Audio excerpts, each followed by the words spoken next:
From KPAX and MTN Sports, this is Grizzly Gridiron Classics. Plenty of newer Montana Grizz football fans know Justin Green as Montana's current recruiting coordinator and running backs coach with the football program. But back in 2003, Green himself was a Grizz player, and against Eastern Washington that season, he broke out with a huge performance as Montana easily dispatched the Eagles here in Missoula. The first quarter from that game begins after this. It's time for kickoff on Grizzly Gridiron Classics. Revenge has been on the minds of the Montana Grizzlies this week. 1 year ago, Montana was on the verge of making history, but their record-tying win streak of 24 games was snapped by Eastern Washington. More than any other Big Sky team, the Eagles always play their best when they face the Grizzlies. Montana's dream of a Big Sky title is still within reach, but the Eagles would love nothing more than to end their season with a win in Missoula. Get ready, a grudge match is about to begin when the Grizzlies face the Eagles next.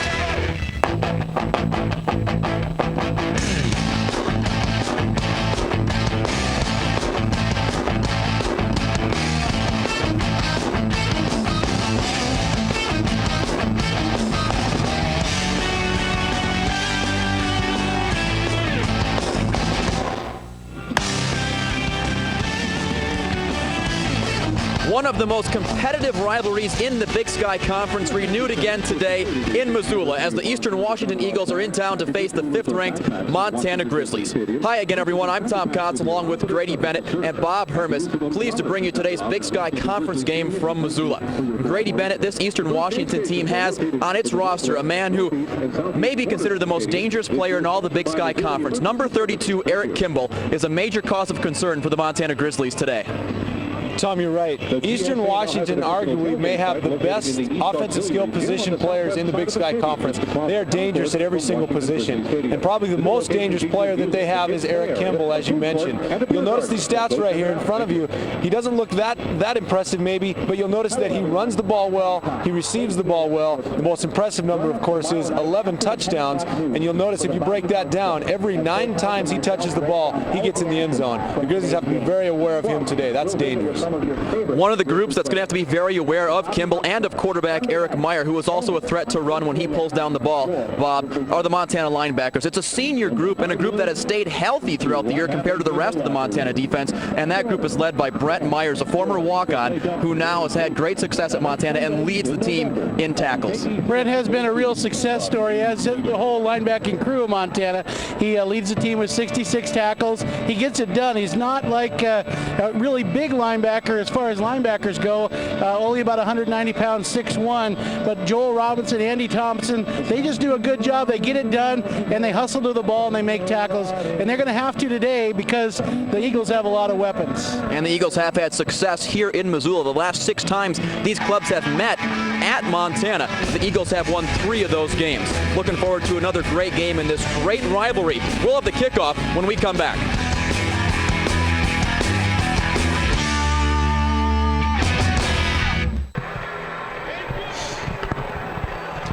A flyover performed moments ago here at Washington Grizzly Stadium. 2 F-16 fighters came over the stadium, and the pilots, Major Gene Sanders and Captain Gary Rice, performed the flyover, and a good start to a beautiful day here in Missoula. It's senior day in Missoula. 15 seniors. They are Chris Connors, Derek Decker, Dylan McFarland, John Skinner, Tim Bush, Dave DeCoit, Brad Weston, Andy Thompson, Chris Snyder, Doug Clark, Joel Robinson, Brett Myers, Dane Oliver, Jason De La Salva, and Kyle Scholl. And here come the Eastern Washington Eagles. And guys, we talked about this off the top in the open. This is a rivalry that has produced so many great games, especially over the last 10 to 12 years. And Eastern has had more success against Montana than any other Big Sky school in that span. And like we said, they've won 3 of the last 6 games and nearly made it 4 out of 6. Remember 2 years ago, that double overtime game we had here. Well, and you're right, Tom, and that starts, unfortunately for me, it starts back really in 1990, my senior year. You know, really, I mean, that's when Eastern came in here. We were up by 20 points in the fourth quarter. They came roaring back to beat us. And since that time, as you've said, they've felt like, hey, we can come into this place and win. And they've done it 3 out of the last 6, which is really an amazing thing. But anytime a team believes, especially in this stadium, everybody loves to play here, as we've talked about in weeks past. I mean, teams love to come in here and play. When you think you really legitimately have a chance, Eastern does. They believe that. Let's remember, too, last year we were all together in Eastern Washington and watched a great Montana team go down to the Eagles, and they just don't believe in the Grizzly mystique. I know the coaches of Montana mentioned that this week in some of their meetings, that the Eagles don't believe in that. Some Big Sky schools kind of do because they've never beat the Grizzlies, especially here at Washington Grizzly Stadium, but they want to try to have to show that today, that what that mystique's all about. But the Eagles have not bought into that over the years. Revenge has been a favorite word of a lot of the Montana players this week at practice and talking to them. Of course, it was Eastern who snapped Montana's record-tying 24-game win streak a year ago in Spokane at Joe Albee Stadium. 30-21, Eastern prevailed. Montana was on the verge of their 25th straight win, which would have been an all-time 1AA record. The Eagles won the toss and elected to defer to the second half, and they will kick the ball away to Montana. Rich Hines set to kick it off, and Levander Seegers along with Jefferson Heidelberger standing in the shadows of the Grizz Vision Jumbotron at their own 5-yard line. The kick is off, and we are underway from Washington Grizzly Stadium. And it's going to be Heidelberger. Slips inside a man at the 20 to the 30 and finally chased out of bounds at the 40, and a great return. And you can see the emotion from Bobby Houck on the sideline as the Montana offense will be in great starting position. They're led by Craig Oaks, the transfer, the junior quarterback from the University of Colorado. And Oaks has gotten better each week and completing nearly 60% of his passes. In front of Craig Oaks, McFarland, Rhodes, Jay Green, Skinner, and Proctor. Derek Decker will not return this season. Green, Talmadge, Hancock, Oliver, and Willie Walden is the tight end. Announced this week that Derek Decker will not be back. He had surgery on his injured back. And the Grizzlies start with Justin Green, and nothing new from a week ago in Sacramento. Green on first down with a great gain. The defense for the Eagles. The left end is Brandon Myers. He leads this team with 6 sacks. Finnerty is the bookend on the other side, a junior from Spokane.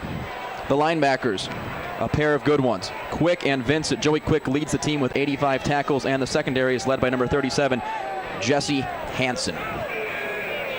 Out of the gun on second and short.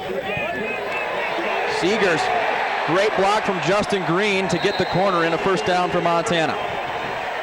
The Grizzlies have used this play several times during the season. Fans will remember a few games back when they ran this kind of this fly handoff sweep to Jefferson Heidelberger, who took it 80 yards for a touchdown, but the Grizzlies have gotten better at it.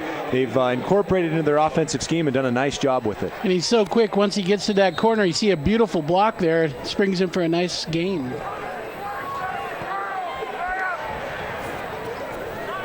Montana with 4 wide on 1st and 10. This Eagle defense primarily runs out of the 4-2 with 4 defensive backs, and that's what they're in right now. Justin Green juking and jiving his way to the 25, and Green's going to be taken down from behind, but a huge run for the tailback, Justin Green, who continues to lead the way for the Montana offense. Well, talking with Coach Houck this morning, he just felt flat watching film last year that Eastern Washington stepped up and was just more physical than the Grizzlies last year. They won the battle at the line of scrimmage on both the offensive and defensive sides of the ball, and they really wanted to come out today and establish the line of scrimmage. And so far in these first few running plays, it's pretty obvious that they're doing just that. And talking to the defensive line coach for the Eagles, they want to try to stop the run, so it's 2 philosophies going head-to-head early on. Montana fakes a counter, and it's Green straight ahead, and it's Green to the 2. And you know, and the junior Justin Green has given Montana another first down. And there's no better way to beat a team early or establish yourself early than to run the ball, because it's a physical thing like you mentioned, Grady, but it establishes, look, we're going to just out-muscle you up front. Well, and what I like right there, great play calling by Rob Fennessy, the offensive coordinator. He works that little handoff sweep in early to Levander Seegers. This time he comes back on the same drive and fakes it, gets the defense flowing, and then gives it up the middle to Justin Green. Good play calling. Green, 3 carries, 47 yards. Not bad for the first 3 minutes of play. And it's Green again, and Green is close to the goal line. He's going to be stopped just inches short of pay dirt. This Eastern Washington team does give up some yards on the ground, 5th in the conference coming in. They allow just over 142 yards per game as Green takes it close to the goal line. There's an injured Eagle down on the turf right now. Can't get a number, but we'll get it as soon as we get a good look at him. That was the 5th straight run. Montana, no ifs, ands, or buts about it, just going straight ahead at the Eagles. Well, and Tom, if you take a look at that Eastern Washington secondary, they are pretty talented. They've got 4 returning starters out of the 5 in their nickel package, but they're not that big. And boy, starting off in this game, when Justin Green has holes that big and he comes barreling into the secondary, I mean, you can't be very happy if you're a small DB back there and you have Justin Green running right at you.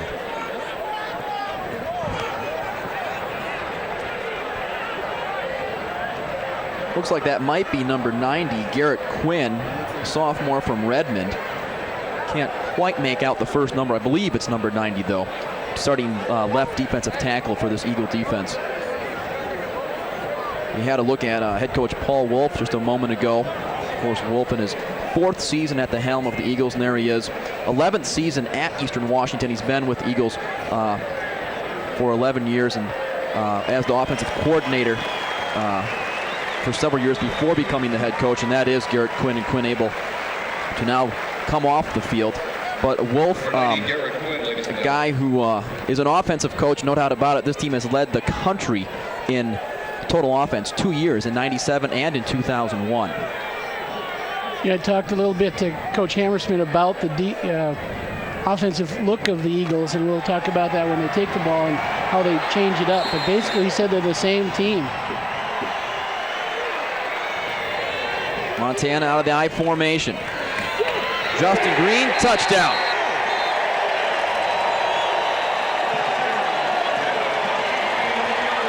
Well, you couldn't have scripted any better for the Montana Grizzlies. You want to establish a line of scrimmage. You want to be physical today. You want to win the battle up front. They come out on the first drive and run, 6, 7 straight running plays and just march it right down the field. What a good start for the Montana offense. 6 straight runs for Montana, 5 of them going to Justin Green. Seegers had the other carry, but Green, 5 carries, 49 yards himself on that drive that went 6 plays and 58 yards. And now Chris Snyder in to attempt the extra point. Snyder had his record streak of consecutive successful PATs broken last week in Sacramento, but not the case here. It goes through for the senior from Spokane on senior day, and Montana takes a 7-0 lead, not 3 minutes into this ball game. See, again, just power straight up the middle of ISO with the fullback leading the play, and it's just basic football there.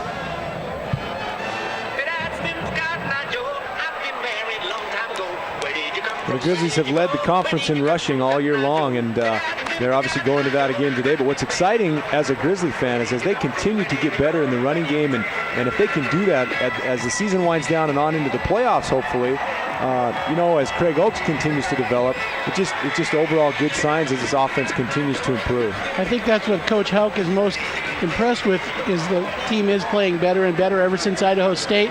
It seems like they've gotten better with NAU last week, Sacramento, and he's just hoping they can continue that upward momentum. It's kind of surprising as a coach, different things go into the thought of on the coin toss. Do you want to receive the ball? Do you want to defer to the second half? I'm honestly kind of surprised. I'd like to know what Coach Wolf, what he was thinking there, what his thoughts were, because I would think they would want the ball. They'd want to get their offense out there and use those weapons because they have so many of them, rather than allow the Grizzlies maybe to get off to a good start like this and be down 7-0. But now they'll have to work from behind, but they have a lot of weapons. It'll be fun to watch them work today against the Grizzly defense. Snyder gets the kick away and up to the 15, the 20, and near the 30-yard line and out to the 32. Ball comes out. But Eastern retains possession. The kick return was from Ryan Phillips, and Phillips takes the ball to just about the 32-yard line. There's a flag on the play. This Eastern Washington Eagle offense led by sophomore quarterback Eric Meyer, and his numbers are astounding. foul, number 19 on the defense. That'll be 15 yards to the end of the run. First down. 20 touchdowns and just 2 interceptions for the sophomore. Roos leads this offensive line. He's the left tackle. Kurt Sigler, 6th-year senior, also a stalwart on the line for the Eagles. The running back is Reggie Witherspoon, who was not a starter at the beginning of the year, but has filled in admirably with 750 yards on the ground. Eric Kimball will line up at a lot of different positions, and 2 good senior receivers in Pierce and Randall, skill positions, as you mentioned, Grady, off the top, are a strong point for this Eagles team. The flag was against Montana. It was a personal foul, so 15 yards tacked on to the end of the return, and Eastern has the ball at their own 48-yard line.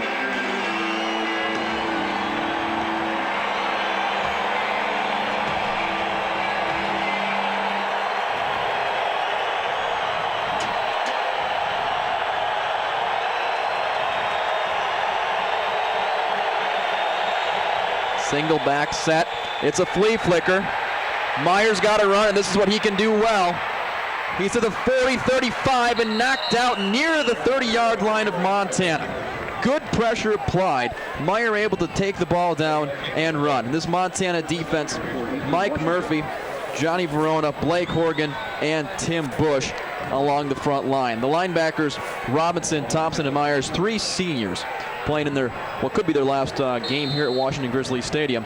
Chris Clark, Kevin Edwards, Matt Lepzog, and Dave DeCoit round out the secondary. Well, and I like that play call right there by Eastern Washington. You come out aggressively, you run the flea flicker. They actually had a guy wide open, but Meyer had a little pressure and had to scramble. But that's a good aggressive play call coming into Washington Grizzly Stadium. Now with a tight formation, Eric Kimball tripped up by Dave DeCoit, and a short gain on the play. Good play by Dave DeCoit. You'll see this a lot from Eastern Washington today. They are as good as anybody in the country, probably, at least at 1AA level, of running this little counter tray. They're going to get more people to the point of attack than your defense has. You'll see 2 guys pulling right there. They're also going to lead with the tight end. They're going to have 3 or 4 people, and if it's not for Dave DeCoit making a shoestring tackle, Eric Kimball might be up the sidelines right there.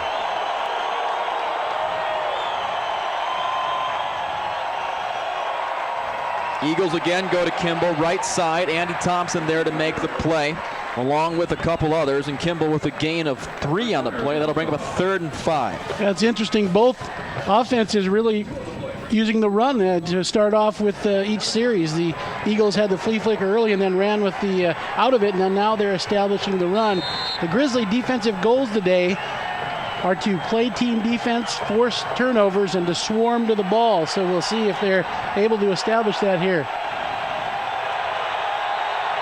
4 wide now on 3rd and 5. Kimball, the lone tailback. Grizzlies bring a blitz, and Andy Thompson knocks it down. Thompson came on a blitz from the left side and got his big paw up there to knock down the pass from Meyer.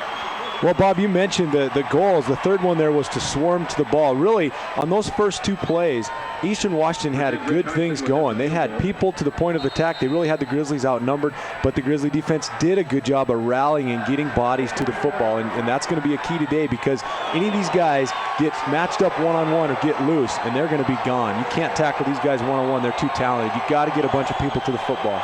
Rich Hines in to attempt a field goal of what will be 44 yards. Hines, 9 of 16 on the season. Make it 10 of 17. Hines is good from 44 out. He puts Eastern on the board. Montana 7, Eastern 3. We'll be back.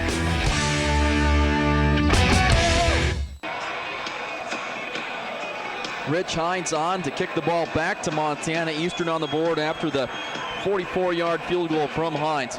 As a quick scoring drive from Eastern following a quick Montana scoring drive. And it's Seegers from the 2. And he'll get to the 20-yard line. So both teams successful in their opening drives. Eastern looked to be going right in towards the end zone, but that drive stalled on the knockdown from Andy Thompson, the senior linebacker, and it's 7-3, and back comes Craig Oaks and this Montana offense. You know, tactically, I would think both coaches pretty happy to score in their first possession, whether it's a touchdown or not. You sort of answer back if you're the Eagles and you're still in this game. Yeah, absolutely. And I think the key now for Eastern Washington's defense is the last drive. Justin Green was into the secondary almost every play. And, boy, if Eastern lets that happen all day, it's going to be a long day for him. Craig Oakes incomplete on the rollout pass intended for Jefferson Heidelberger. Now 2nd and 10 for the Grizzlies. You mentioned Oakes a little bit at the top, Tom. He has really developed into a great leader on the team. I know the coaches are very pleased with his progress, and they say he's just a very much a leader of the team and gets the team moving in the right direction. Probably pretty good attributes for a quarterback, I would expect. 2nd and 10. Grizzlies with 3 wide to the near side, and they go the opposite way, short side of the field to Green, and Green cut down at the 20-yard line. Short gain on the play, and making the tackle, that is Jesse Hansen. Hansen is, for Montana fans, I guess, you could almost compare him to a Vince Huntsberger from a couple years ago in that he does a lot of things well. Hansen, 78 tackles, 2 interceptions, 2 forced fumbles, 2 fumble recoveries, and 8 tackles for loss. Number 37, one to watch for the Eagles. This is a big series for Eastern's defense. Obviously, you get scored on the first time fairly easily, and now if you can come out and force a 3-and-out, that's huge. Complete to Heidelberger. First down, Montana. Good offensive football right here, and this is where I think Craig Oakes has gotten a lot better as the season has progressed. The key is get the football in the hands of your athletes and let them do things with it. You can throw it short to guys like Jefferson Heidelberger or Levander Seegers, and they're going to go get you 5-10 more yards. Heidelberger put a great juke move on Isaiah Trufant, got around him, and then dove for first down. From the 37, Green, 40. He's into midfield, and he's across midfield. Justin Green continues to chew up the yards, a gain of 14. What a weapon he is. And, that's one item. If you watch here, just a little off tackle, and then he gets the rest, is zone blocking, and gets down the sideline. But one of the big things, Grady, with Montana's running backs is they have 3 healthy running backs that they rotate, and as Justin gets a little tired, they'll bring Lex Hilliard in or J.R. Waller late in the game, and that's tough for a defense to defend. Absolutely, and it's just a weapon. Those 3 are a weapon collectively that's been getting better and better every single game this season. Oakes fakes the pitch, swings it to Jefferson Heidelberger, and a gain of 7 on first down. That time they used Green as the decoy, and it opened up the play on the right side. Excuse me, fake the pitch to Hilliard. Hilliard was in the backfield that time, not Justin Green. Well, you can see the defensive end right there reacting to the play fake, and that's what happens when you start to run the football. If you run the football effectively, defense is forced to try to get as many people as they can to rally to the football, and now you can use your play action, whether it's a fake toss or just the fake zone play, and throw the ball the other way, and it's tough on a defense to cover both.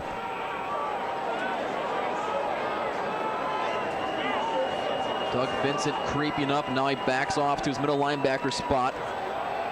Give us to Hilliard. Hilliard may have a Montana first down. It's going to be close.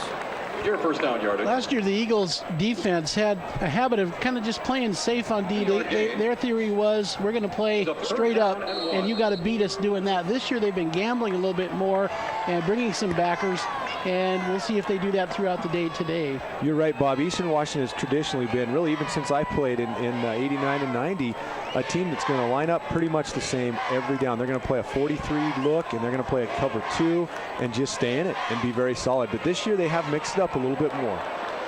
Montana has the first down. That's Justin Green again with the dive, cut down by Doug Vincent.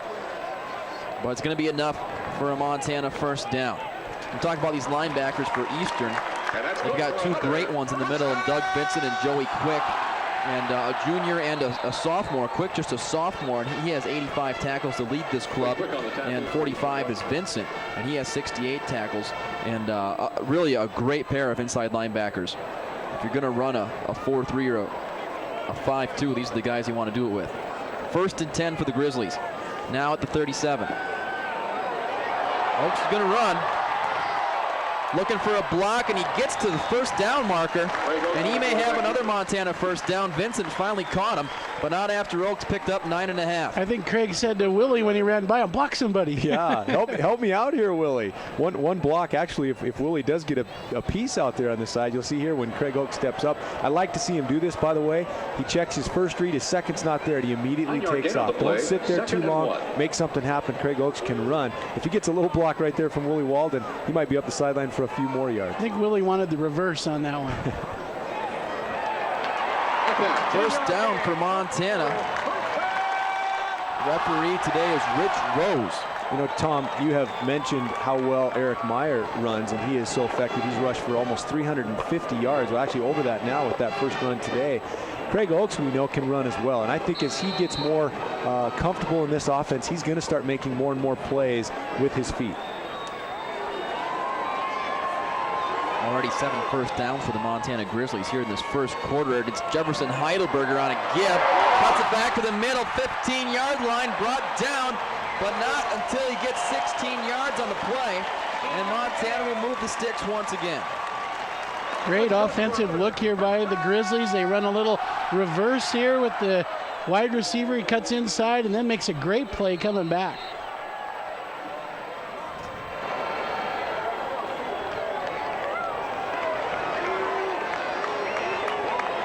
From the 11-yard line, Oliver and Heidelberger split to the left. To the top, it's Hancock and Levander Seegers. Justin Green stands alongside Oaks out of shotgun. It's Green to the 5. Grady, the Montana offense just kind of having their way on these last 2 drives. Well, it really seems to me like they're doing a lot of check with me's at the line of scrimmage, which simply means Oaks is going to come up, and he's got a couple plays that are being called from the sideline. He's just going to simply take a look at the defense, and if they're giving him one thing, he's going to take it. If they're giving him the other, he's going to take that. And so it looks to me like almost every play, he's coming up with 2 plays and just checking to the one that's going to be best against Eastern's defensive look. 11th play of the drive for the Grizzlies. Green, he's got room. He's got a touchdown for the Montana Grizzlies. Late signal, but no doubt about it. Green into the end zone for his second score of the quarter, and Montana now up by 10, 13-3. Well, there's no doubt, you guys, excuse me, Bob, that they saw something with this little sweep package that they thought they could get Eastern off balance. They've used the sweep a couple times now with the wide receivers successfully on the edge, and now to fake that sweep and then run the ball, they've used that play a couple times. Just obviously a good game plan package that is being very successful early on against Eastern. Green's second touchdown of the quarter, and he already has 77 yards rushing. Chris Snyder puts it through. Montana now up 14-3. 5:50 left in the first quarter. The Grizzlies rolling. Well, after 3 weeks off, the Montana Grizzly faithful back in full force inside Washington Grizzly Stadium. And they are liking what they've seen so far. Montana dominating this game up front. Another punishing drive on the ground produces another Justin Green touchdown.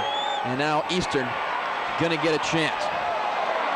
To the 30-yard line, to the 40, 50. Cut down, tackle made by Chris Snyder on the return. And into Montana territory, Reggie Witherspoon with a huge return. And that'll set the Eagles up in good field position. Let's send it down right now to the 4th member of our crew, Brian Salmon, standing by on the sideline. Brian, what do you got for us? Well, Tom, I have an injury update for you. Garrett Quinn, the left tackle for the Eagles, was injured a while back. He sprained his right knee, and the trainer said that he's doubtful for return for the rest of this game. You might also notice that John Talmadge hasn't been in the game. You remember you hurt his ankle versus NAU. He's been cleared by the trainers to play, but the way they're moving the ball up and down the field, I don't think they're going to need him. Back upstairs to you guys. At least not yet. Thanks a lot, Brian, for that update. Witherspoon with the give, and not much doing.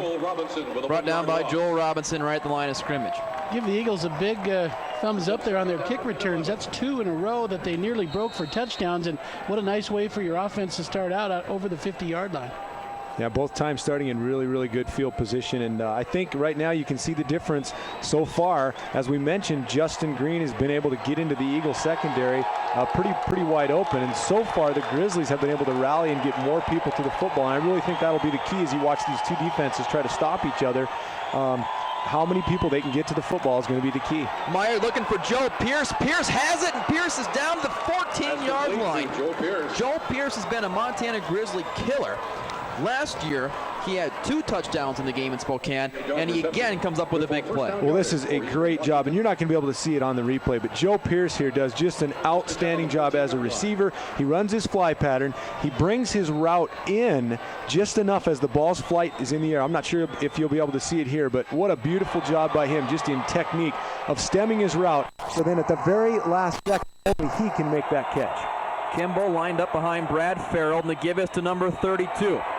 Kimball cuts it inside the 10, and ball comes out, and the ball's loose on the ground. What's the call? Was he down? I believe referee Rick Rose is going to say that Kimball was down, and that is the call. Eastern retains possession.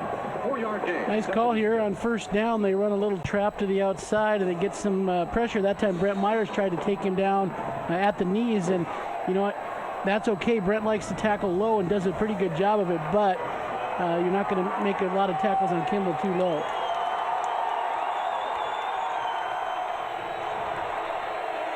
Second and 6 to go. And again, it's Kimball. And this time, Robinson meets him in the backfield, and the flag on the play, and now a late flag comes in. Some extracurriculars going on near the goal line as Kevin Edwards getting a little chippy with one of the Eastern Washington Eagles, and I think it might go against Eastern.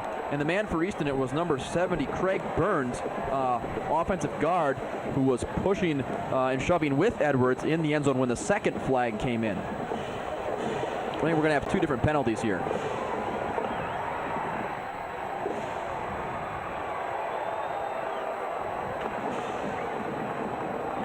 And they both go against the Eagles, so a holding, then a personal foul, and that won't make Paul Wolf happy. The personal foul against, again, number 70, Craig Burns. Well, and this could end up being huge, Tom, because we could have a live ball, dead ball situation, which means this could actually, they could both count against the Eagles and back them up 30 yards. We'll have to see how the refs sort it out. But the live ball could go against for the hold, and then the dead ball after could also be tacked on, which could end up being about 30 yards worth of penalties. If that's the case, that may drive him out of field goal position, so that would be a real big penalty. And Coach, of course, Coach Wolf will be most frustrated with that call.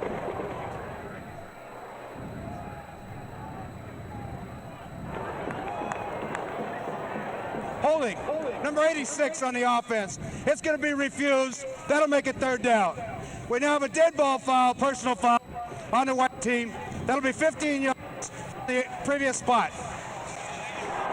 Okay, so that's good job by the Grizzly. I think defensive staff, they just Coach Houck probably right there making the decision to decline the holding on the live ball situation, which makes it 3rd down, and then still be able to take the dead ball penalty right there. You'll see on, yeah, that's number 70 is tied up with Kevin Edwards, and it's Craig Burns who's going to give Edwards a little bit of a shot, and he was flagged for it. And so instead of being, 2nd and forever, they're going to take the 3rd and very long. Good decision, I think, right there by the Grizzlies. Obviously, you have to wait and see what Eastern does right here. Well, Eric Meyer has an arsenal to work with, and he's going to spread him out on this situation.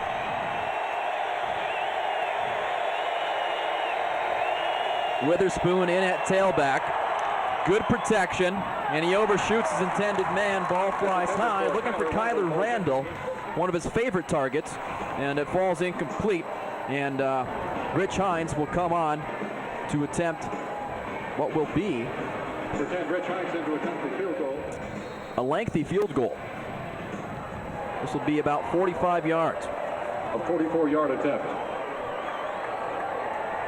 44. Hines was good from this distance earlier in this quarter. From exactly the same spot. He hooked this one, and it's no good. So Hines pulls it to the left. Well, penalties are obviously known as drive stoppers. Turnovers and penalties will always stop drives, and right there you see a chance where Eastern's thinking about getting in the end zone. Penalty only gets them a field goal try. They don't make it. 14-3, Montana takes over after the Heinz miss on the field goal attempt and through the hands of Tate Hancock, but first it went through the hands of a defensive back for Eastern Washington. And coming up to make the play, Ryan Phillips nearly picked off the Craig Oaks pass. Yeah, Craig was fortunate there that he didn't pick it off, Tom, because he was definitely in position to make a touchdown play here.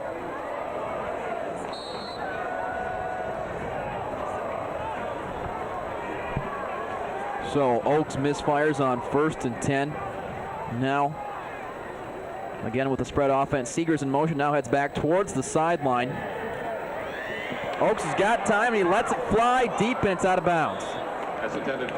Again, looking for Tate Hancock. Good pressure by the Eastern Washington defense right there, but also a good job by Craig Oaks just to get rid of that football. Instead of hanging on to it too long, taking a sack, or forcing it, he just throws it a little bit wide and gets rid of the football. So good decision. But Eastern with nice coverage down the field. Again, this secondary is experienced, and they were all played against the Grizzlies last year, and good coverage down the field.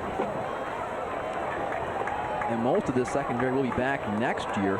Hansen's the only senior in this defensive backfield. A.J. Williams coming on a safety blitz. Gets picked up, and now Oaks has got some room to run. Oaks is near first down yardage. He's going to have it knocked forward, and that will be enough to get the first down. It looked like he was going to be stopped as he was met about a yard shy, but then a second Eagle who came to help make the play actually pushed Oaks over the line. Good decision here to take the ball and run. He did have a receiver open, but as Tom well knows, Craig is the fastest player on the Grizzly team and able to use that speed to get upfield, or at least that's what Coach Houck says.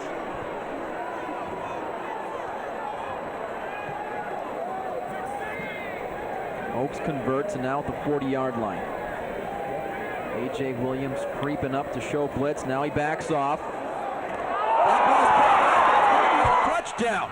Isaiah Trufant scores, and the Eastern Washington Eagles have pulled to within 4 points, 14-9. Well, we talked about it a minute ago. First play of the drive was nearly intercepted. That time Craig, the bad decision to throw it out there, and he was just waiting for it. Great play by the Eagle corner to come up and make this play and run for a touchdown. Well, and you're not going to be able to see it in your monitor here, but what happens is the outside linebacker fakes a blitz, and Craig thinks that he's got that quick flat, that arrow route by Seegers because of that outside blitz, but it was really a fake, and the corner was sitting in the cover 2 right there in the flat. So when he went to that throw, the corner just steps off of his flat position and picks it off. Absolutely. A.J. Williams crept up and then went back into coverage, just like you said, Grady. And Heinz puts it through, so now it's 14-10. Montana up by 4. And Isaiah Trufant doing the best impression of his older brother, Marcus Trufant, who's a starting corner for the Seattle Seahawks. And Isaiah Trufant takes it in all the way to the house, and he pulls his team to within 4 points. Well, and that's what's different, Bob, as you mentioned earlier about Eastern Washington, and it's almost funny for me to watch because seriously, it's been like, it seems 15 years of watching Eastern line up in the same defense, which is okay. I mean, they're just disciplined with it, and for years they've just lined up the same, and they've done their responsibilities play in and play out, and they've done them well. This year, though, they have changed it up. They're showing more looks right there. There was a fake blitz. They rolled coverage, gave the quarterback one look, and then went to another look, and that forces the interception. So Eastern's doing some nice things on defense. And they'd done that the play before as well, so I think you'll see a steady diet of that throughout the game.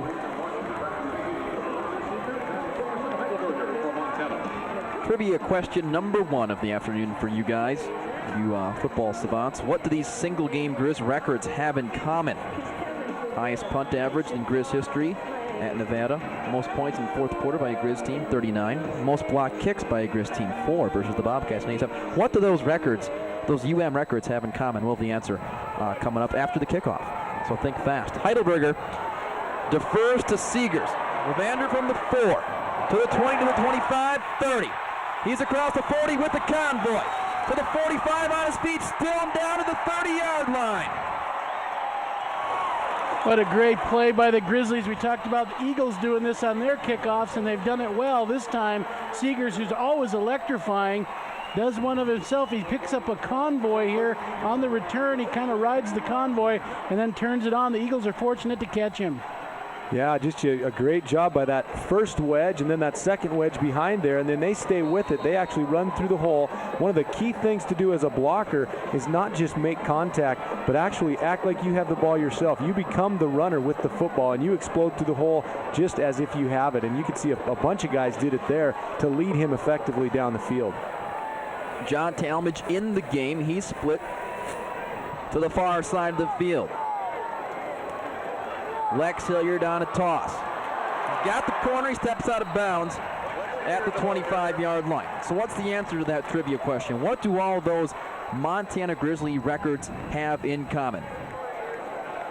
You know, I'm not sure what they're looking for right here. I'm trying to search. I know Jody Farmer's involved there, Dave Dickinson's involved there, obviously, and, you know, Timmy Houck there. I'm not sure if they're looking for Montana kids or if they're looking for 1AA records by Montana kids. Who knows? But those are all big games, and I think they're 1AA records. You are right. Very good. Good job, Grady. So the tremendous twosome, Bob and Grady, 1 for 1 so far. Lex Hilliard near the first down marker on a ride to the right side. It'll be 3rd and short for Montana. Coach Houck talked early this week about one of the people I was with said, gee, Coach, you know, try to end it early, run up the score big. And he said, you know, a win, I'd be tickled to just get a win. He said, there's no way that I can envision a big, a big runaway today. He said, I think this thing is going to go right down to the wire. And now the Eagle defense produced a big turnover for a touchdown, and it's getting that feeling already early in the game. Straight ahead with Green. Green has another first down. Yeah, Bob, I agree. There are certain matchups, certain rivalries that just have that flavor, and it doesn't matter year in and year out. I was talking today to the coaches, and you know, this really, besides obviously the Grizz-Cat game coming up next week, I mean, this is the biggest rivalry in the Big Sky. These two teams love to play each other. It's a battle every single year, and no matter what the records are coming in, you know it's just going to be an outstanding football game. Montana now 4 of 4 on 3rd down conversion attempts so far here today. Green gets a huge block in the backfield, and a flag is down. But Dylan McFarland absolutely hammered Joey Quick, who came on a blitz. Well, they did blitz that time. Both backers came, and it took a little bit of gamble. The problem with that, if we spring this or Hilliard springs this, he's going for big yardage. Looks like it's going to be against Montana. So the pancake block from McFarland may go for naught.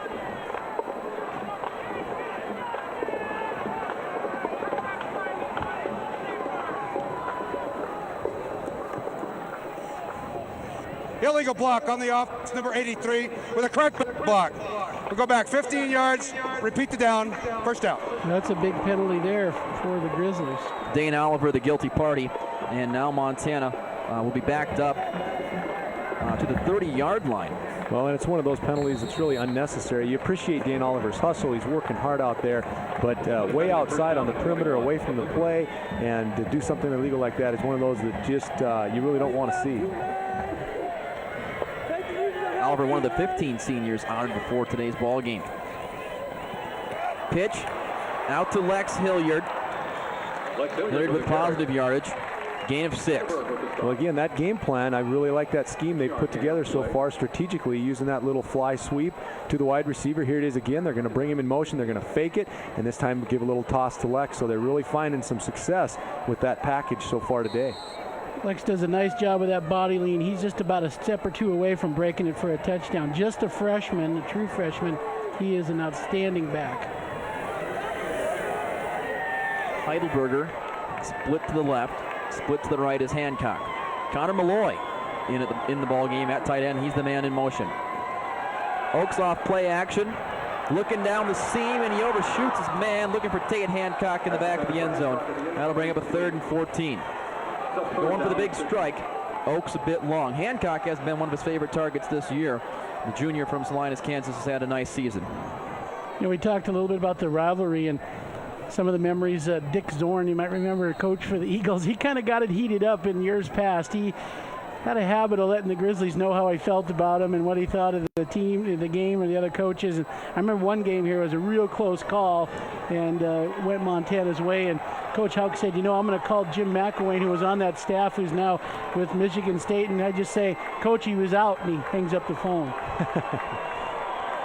3rd and long. Oakes out of the gun. Swings it to Hilliard. Hilliard's not going to be close to the first down marker. And this will set up a field goal attempt for Chris Snyder. Well, number 49, Joey Clark. And we'll get to that kick when we get to the second quarter. That's coming up right after this. It's been a great first quarter. Montana up by 4. Get ready for the second quarter as Grizzly Gridiron Classics continues.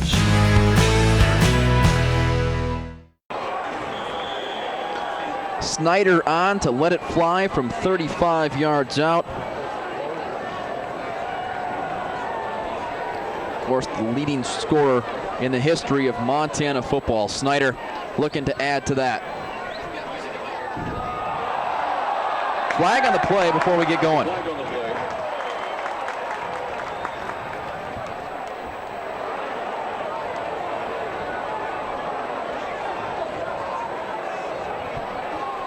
Well, it might end up making it a 40-yarder if one of the Grizzlies twitched, but definitely somebody from Eastern came across the line of scrimmage, but was he influenced to come across? The refs are sorting it out right now.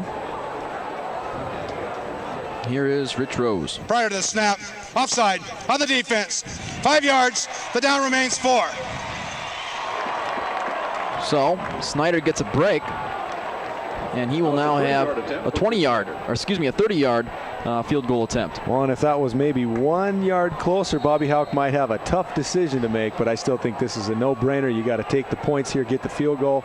Chris Snyder has been automatic his entire career. 17 of 20 so far this year for the senior. Corey Proctor with the snap, Dane Oliver with the hold, Snyder with the kick. 17-10, Montana back up by a touchdown. Well, that's a good response drive for Craig Oakes as a quarterback. Anytime you throw an interception like that gets taken back to the house, I mean, it affects your psyche a little bit and gets the defense pumped up, and it's good to come back out, settle down, and put a nice drive together and get some points. So nice job by Craig responding, and the offense lifting him up, and gosh, what a great job so far by this Montana offensive line. And I think, you got to give credit to Jay Green. Unfortunately for Decker, his career ends. That's feel really bad for him. What a great kid. But I think this offensive line with Jay Green in there now is really starting to gel. And these 5 guys are playing very, very well together. Montana's really responded with their injuries. We talked a little bit about the injuries, but they have really come back off those injuries and played pretty well. Second for Don Hanson Ford trivia question of the day. In what year did the Grizz and Eastern Washington first play? It goes back a while, I'll tell you that much. What year did this rivalry begin? There are some other games going on, of course, in the Big Sky Conference today. A big one tonight is when Montana State plays at Portland State. Also this afternoon at Sac State at Weber, Idaho State at Cal Poly, and then also tonight NAU is at Sam Houston State. Looks like Coach Houck there. Good special teams move. Coach Houck is known for his special teams prowess. He's very, very good coaching that aspect of football. And instead of giving Eastern Washington such good field position, they've had 2 great kickoff returns. He decides to just pooch that one up. And also nice job by the Eastern Washington team of just fair catching that. And they'll be at the 28-yard line to start this drive. So when did these teams first play each other? Any guesses, fellas? I was going to say 1940, but I was going to say 37. 1937. Split the difference. I need to be darn close. 1938. Ooh. 1938. 4 wideouts for Meyer to start this drive. Kyler Randall has it. First down and through the 46. And Kyler Randall now is just 6 catches away from tying the career record for receptions at Eastern Washington. Yeah, he's got a chance to not only set some Eastern Washington records, but move up the list in the Big Sky Conference for career. He's a great receiver. And as you said about Joe Pierce being a Grizzly killer, Randall's had his shots as well. These guys have all played great against the Grizzlies. Throw Kimball in there, and these guys like to play the University of Montana. So the senior from Ferndale, Washington, gives Eastern a new first down at the 46. And it's Randall in motion. Witherspoon gets the call, and Witherspoon's bottled up, nowhere to go. Brett Myers with the tackle in the backfield. Now, Brent, I mentioned earlier, likes to tackle low, come in and get you about the thigh-hip area, and he does a nice job of contain here. He reads it all the way and makes a super tackle. We've seen a steady diet of those tackles all year. And that, you're right, Bob. That is just a tremendous low technical tackle right there by Brent Myers. Some guys come in and they're way too high. They're up on the shoulder pads. Brett comes down and ties the legs up, and you can't run anymore when your legs are tied up. That's a great job.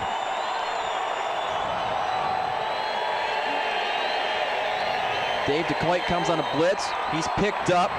Meyer, pocket breaks down. He's going to tuck it and run.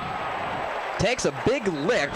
He's into Montana territory, brought down by Kevin Edwards. Well, Meyer's a great scrambler. We mentioned that earlier. And Coach Hammersmith of the Grizzlies characterized him like a Steve Young, a young Steve Young that has good feet and has the sense here to take the ball and run upfield. And I know the Grizzlies wanted to try to contain that today, but he's real dangerous once he's loose. Well, what's impressive there at the end, Bob, is how he puts his shoulder down. I mean, he flat lowered his shoulder and ran over Kevin Edwards. So this kid's aggressive with his run. He's not going to just scramble and slide.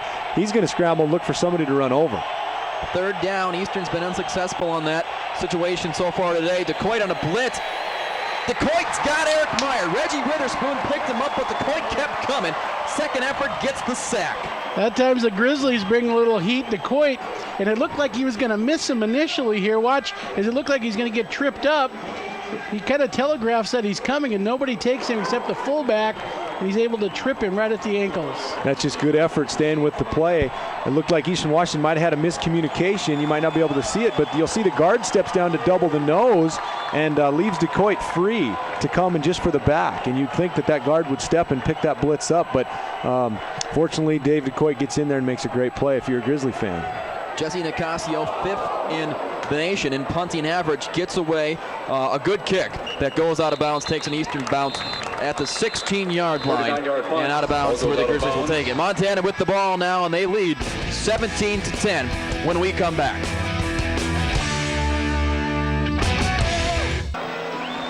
We are back. Montana is back with the ball, 17-10 off of a good kick from Nicasio from their own 15. Vincent creeping up.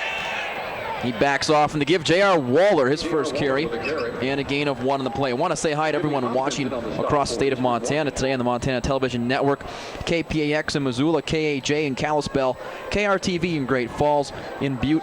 They're watching us on KXLF, KXLH in Helena, KBZK in Bozeman, and our friends at Q2 in Billings. And also want to say a big hello to everyone watching in Washington. This game being carried on KAYU, the Fox affiliate out of Spokane. Glad you could join us. Twins receiver set on the right side for Oaks on second down. He's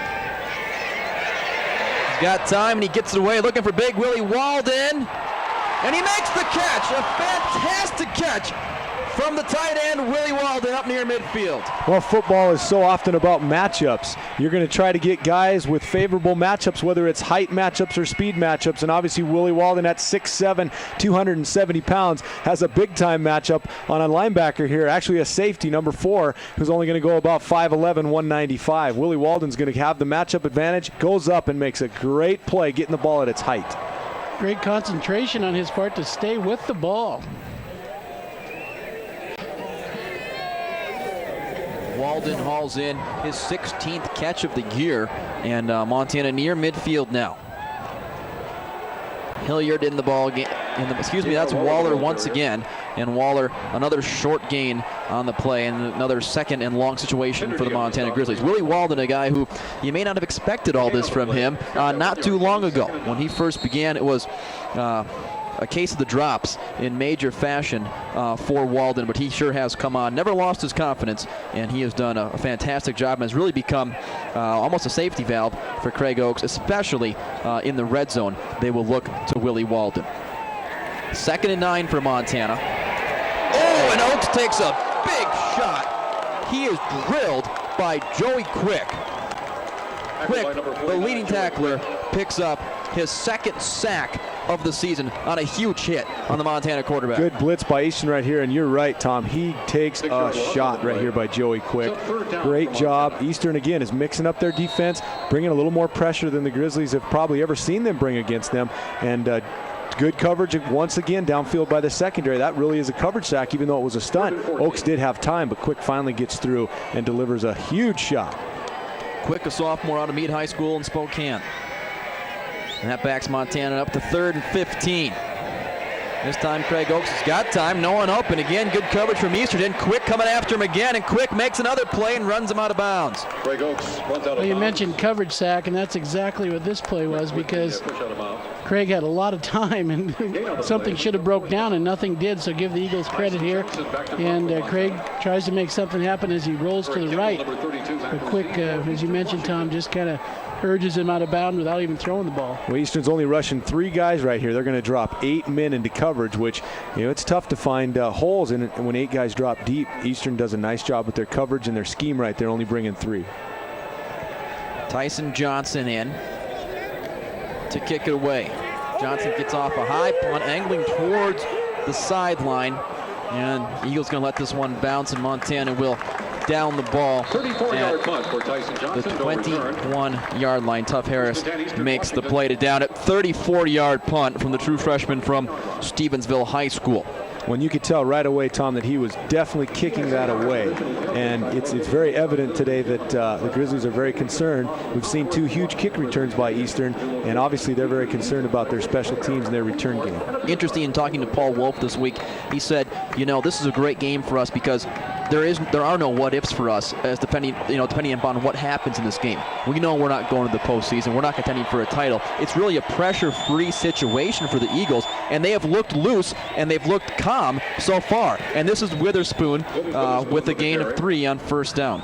Talking to the Grizzly coaches about the Eagles, I thought last year had a beautiful offensive package here as you watch a little trap play on the outside. But, I credited Timmy Rosenbaugh, the coordinator last year, with really having a lot to do with that.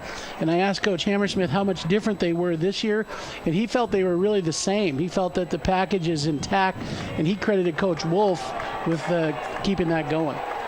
Rosenbaugh now the quarterback's coach at Washington State, and Eagles going to burn a timeout. Meyer signals timeout and will take a timeout as well. Eagles going to have a 2nd and 7 when we come back as they trail by 7 here in the 2nd quarter.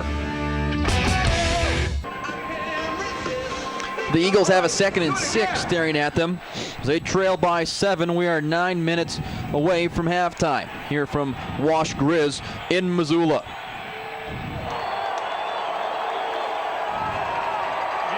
Looking for Kyler Randall. It's broken up. Kevin Edwards gets a hand on it. And Edwards, who has continued to play better and better each week, who leads this Montana defense in interceptions, makes another play in coverage for the Grizzlies. Well, 2 things about Kevin Edwards that have really benefited his play this year. Number 1, he started out as a safety, and he did that pretty well, which helps you transition at times to a corner. But the other thing is he's real long. He's 6'2", 195. I mean, he's in that play right there. He was beat initially, but he was able to recover, and he's got such long arms. He made the knockdown.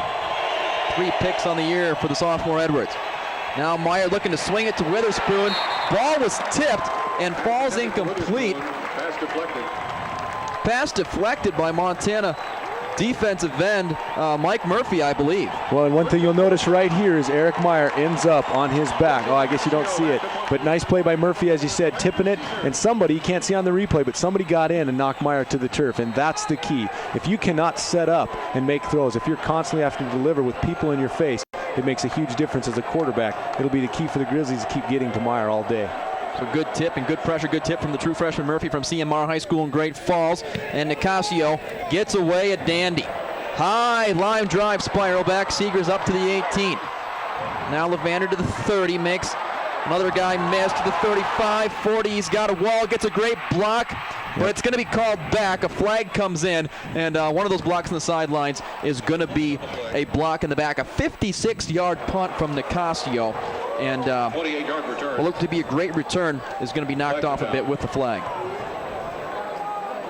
Yeah, Montana had a little return set up. Seegers did a nice job of actually setting the wall up for the team as he starts up the middle. You see he's eyeing it here, starts up the middle and breaks it to the right side. but then there is a big clip in the back, and it's going to come back. Looks like right there. On the return, Tough Harris. illegal Doug block Vincent. in the back. Number 13, return team. 10 yards to the spot of the foul. First down. Tough Harris caught Doug Vincent on the wrong 45, hit him right in the numbers, but on the back instead of the front, and that will take it back. So Montana now will start at the 29-yard line and get another good look at it. Yeah, right there. Definitely a good call. Nicasio, the punter for Eastern, 56 yards, and the kick is on his way to becoming Eastern's all-time most prolific punter. Green with a gain of half a yard. If Nicasio doesn't shank any punts today, he will set school records for career and season punting average. He's over 43 yards per kick in his last game at Eastern Washington. That last play was an interesting, kind of a new look there, where the Grizzlies will have 3 on one side, 3 receivers, and run to it, almost like Idaho State runs their bunch look, where the receivers are in, and it's really just a sweep. So on 2nd and 9, Montana spreads him back out. LV, the man in motion. Now he stops in the slot. It's Green. And again, not a whole lot going. Eastern, the last couple series, has been able to bottle up Montana on 1st and 2nd down. There's just not much happening anymore, Grady. The first couple series, Montana had their way in the middle, but not anymore. Absolutely, and that's where good teams and good coaches get the job done. They make in-game adjustments. We talk every time we work together about the adjustments that teams make at halftime. It's always so much fun and so interesting to see what teams do coming out of the locker room. But Eastern right now, as you said, has done a great job of making in-game adjustments. The Grizzlies started off having their way with the run game, and now Eastern stepping up and shutting it down. Trips to the right. Talmadge, the lone receiver, to the top of the screen, and going over the middle. Tate Hancock was the intended target. The pass falls incomplete. Hancock wants a flag, but it's not going to happen. Jesse Hendricks providing the coverage, and Hendricks is a good one, a sophomore from Lakewood, Washington, and he's got the coverage on Hancock. Well, you can see the umpire's eyes there at the line of scrimmage where they should be on line play, and there was a close call, but Hancock didn't get it, and the side judge was upfield and didn't see it as well. Eric Kimball has not returned punts since he was injured earlier this year. He had a concussion against Idaho State earlier this season, but he is back now to return this punt from Johnson, and he's only going to get about a yard on it. Good coverage by the Montana Grizzlies. Heidelberger there along with Doug Clark to make the play. Eastern has the ball down 7 when we come back. Eastern Washington takes over, 7:11 left in the first half. Reggie Witherspoon breaks initial tackle, wrapped up at the 40, but a gain of 5 yards brought down by Brent Myers. Witherspoon, not the starter at the beginning of the year. It was Darius Washington, but Washington went down with a knee injury against Idaho. Witherspoon has come in and has done a great job. 9 touchdowns on the year, 750 yards, and the former starter Washington is now redshirting with that knee injury. And that's a good point, Tom, because Eastern's had a great year. I mean, they're 6-4, and they've done a nice job in the Big Sky. They had a couple losses that they really were surprised with and felt like they shouldn't have lost, and they were kind of finding themselves early in the season. And they're still young. Meyer didn't even start the first couple games, was in a quarterback battle, and now, of course, he stepped up and just had a phenomenal year. So, man, they're still young, and they're just getting better and better, and have had a really nice season. Eagles try a little trap here to the outside, little counter, but the Grizzlies definitely at the point of attack. They stop it short. You'll see a guard pulling here to lead out. They do a nice job of stopping the block there and coming in and making the tackle. This Eastern team blew a 14-point lead at Idaho State. That was a double overtime game. That's when they really feel got away from them. And if they went to loss that, they'd be right in the thick of things with just 2 conference losses. But they did lose it, and that's why they're behind the 8 ball and won't make the playoffs. Meyer on 3rd and short. Not going to get the first down. He's met well short of it. Andy Thompson got there first, and the senior from Walla Walla makes a big play. Well, one thing Eastern does so well is use different personnel groups. They do such a good job, and always have under Coach Wolf, of shuffling in 2 tight ends and then bringing just 1 tight end and a fullback, and then 3 wides and then 4 wides. They just do a really good job. Here they kind of start in a 4-wide look and then shift and try to run a little quarterback sweep. Initially it looked really good, like they were going to get the first down, but the Grizzlies snuffed it out. But it looks like Eastern's going to go for it on 4th and inches. Just a big gamble here early by Eastern Washington. A big decision early on by Coach Wolf. 4th and 1. Myers got it though. Myers, no doubt, has got the first down, and that was a gamble. But it looks like it's going to pay off. Well, I think the last time I worked with you guys against Portland State, the game was still really tight, and we saw Portland State make a big gamble like that on 4th down. It backfired on them, and from that point on, the Grizzlies just kind of took control of that game. So that's a big call. But I tell you what, watching the way this Meyer runs with the ball and how aggressive he is, you would think that you're going to get a few inches every time you quarterback sneak him. So I'm sure Coach Wolf was very confident in that big offensive line and his quarterback to get that done. Nearly the same spot on the field, too, where Portland tried that, and the Grizzlies, as you mentioned, stopped it. But now the Eagles retain possession. Joe Pierce, the lone flanker. He's covered by Chris Clark on the left side.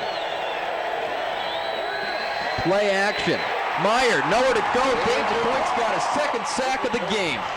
Similar play to earlier when DeCoit got a sack. That time the Grizzlies loaded the left side of your screen. It looked like they were out of position, but as he sets up and tries to find a receiver, DeCoit is there with the heat. Again, Eastern doing a nice job with personnel groupings. That time he had 2 tight ends to the right side, a fullback to the left. Run a little motion and bring play action right here. And it looked like Meyer had a guy breaking open, but DeCoit got there before he could get rid of the football.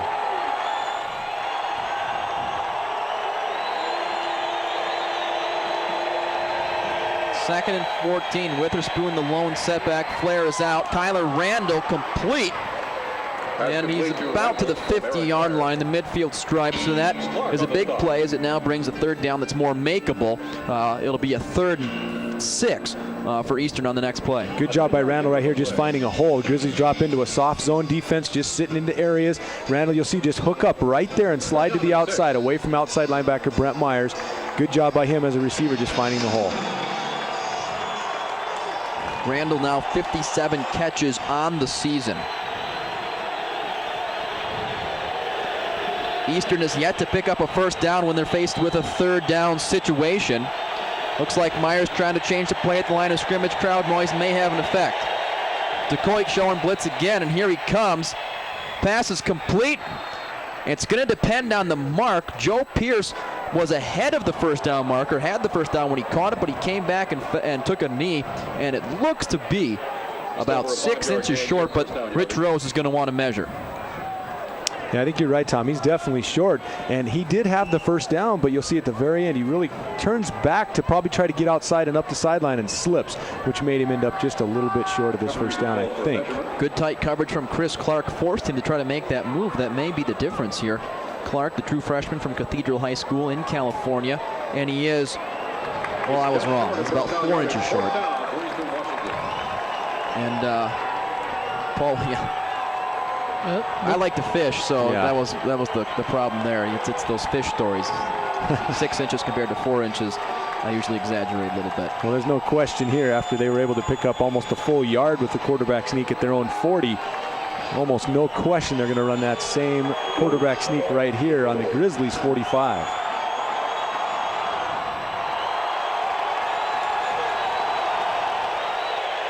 Or there's no one covering Joe Pierce on the left side. Joe Pierce is all alone. Now finally Matt Lebsott comes over to cover him. It is the quarterback sneak, and this one's going to be a lot closer. Boy, this is going to come down to the spot, guys. This was a surge, but it looked like Montana surged a little quicker, and it may not have got it. It's going to be very, very close. Grizzlies went to a nose guard look right there, put 5 men down and put backers up in the gaps, got off the ball well, and this is that inexact science right here. Well, Houck thinks they stopped him, and they may have here. They may have to measure again. And a lot of times the official will do the measure just to get out of the political part of it. You're right. Well, again, it is an inexact science. It's one of those parts of football that, you're never really going to get it exactly right, but it's one of the things that makes football so great.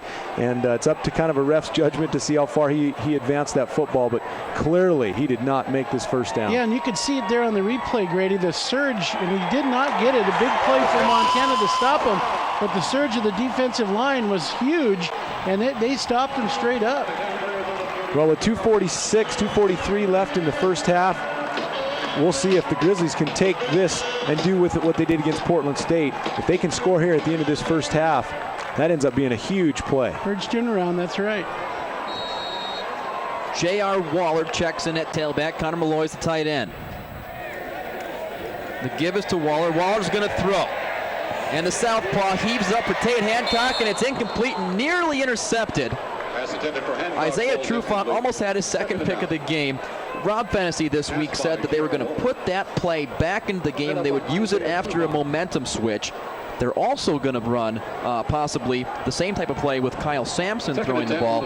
Waller, this is a play they ran at Maine in the opening game of the season that worked. This time, Trufant goes up and makes the play. Eastern's just too solid in the secondary right there. Isaiah Trufant's not going to fall for that. He does a good job of doing his responsibility, covering that outside receiver, covers it very well. Green for a gain of 10. That time the Eagles blitzed again, gambled a little bit, and there's a situation where the gamble didn't pay off because you see the pulling guard here for the Grizzlies catch the blitz, pop him outside, and that allows the lane to open up, and he gets a first down, or real close to a first down. The tackle, Dylan McFarland. Yes. Senior from Kalispell. What a great career he's had. Him and Joel, I'm so proud of them. Privileged to coach them up in Kalispell and just enjoyed watching them for 4 years, 5 years down here. Great careers they've had. First down for Craig Oaks, taking a page out of Eric Meyer's playbook of the quarterback sneak. And Montana has another first down. Now we approach 2 minutes to play. Clock is stopped with 2:04. And a first down for the Grizz.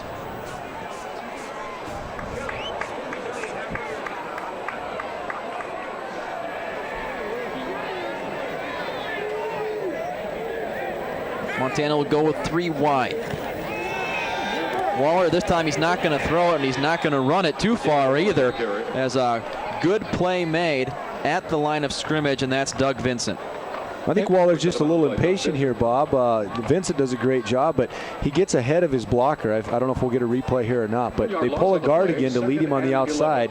Okay, here he comes, right here. They're trying to pull around the center, Jay Green, and see, Waller just gets ahead of him. If he is patient and gets behind him, he can pick up Vincent there and maybe get some yards. And that might be one of the only negative things about rotating your backs is they don't get flow as much of a game and kind of a flow of those linemen. Yeah, that's a great point.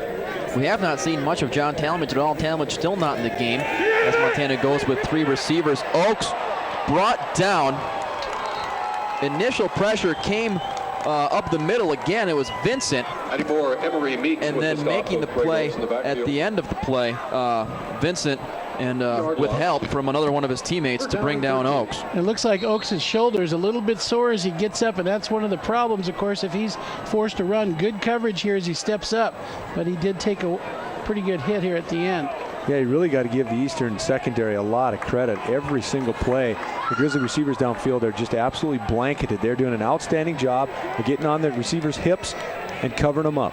That was Emery Meeks who helped out on the end of the play. Montana now with the pitch back and brought down, and a saving tackle made by Joey Quick as Green had a lot of room, had the first down for sure and probably then some, but Quick with a huge tackle. Nice call here too. Fooled the defense bad, Grady, as he came out of the shuttle pass, and it nearly was a big play.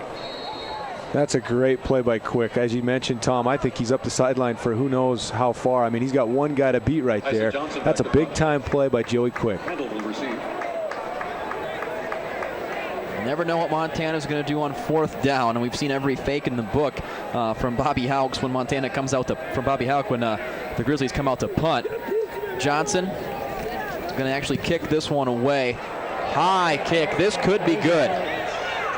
Fair catch called for it inside the 10. So down to the 9-yard line, Kyler Randall fields the ball, and the Eastern will have 11 seconds before the end of the half. Well, and you can see the talent that Tyson Johnson possesses. They've asked him to do several different kinds of punts. He's able to angle it. He's able to keep it away from their returners. That time he was able to put a ton of height on it, but not overkick it. So many punters, even at the professional level, will overkick that ball and it'll sail into the end zone, but he did exactly what they wanted him to. Pinned him down, forced a fair catch right on the 10, which is, the toughest place for a returner to be. So the Eagles now take a knee, lined up in the safety position formation. Looks like Myers going to take a knee, and that's what he does. Hey, stick with us here at the half. Coming up, during the halftime, Brian Samlin will talk with UM Athletic Director Wayne Hogan. A lot of stuff going on, especially with Wayne, because he's on that competition committee that selects the field for the 1AA playoffs. So that'll be interesting to hear from him.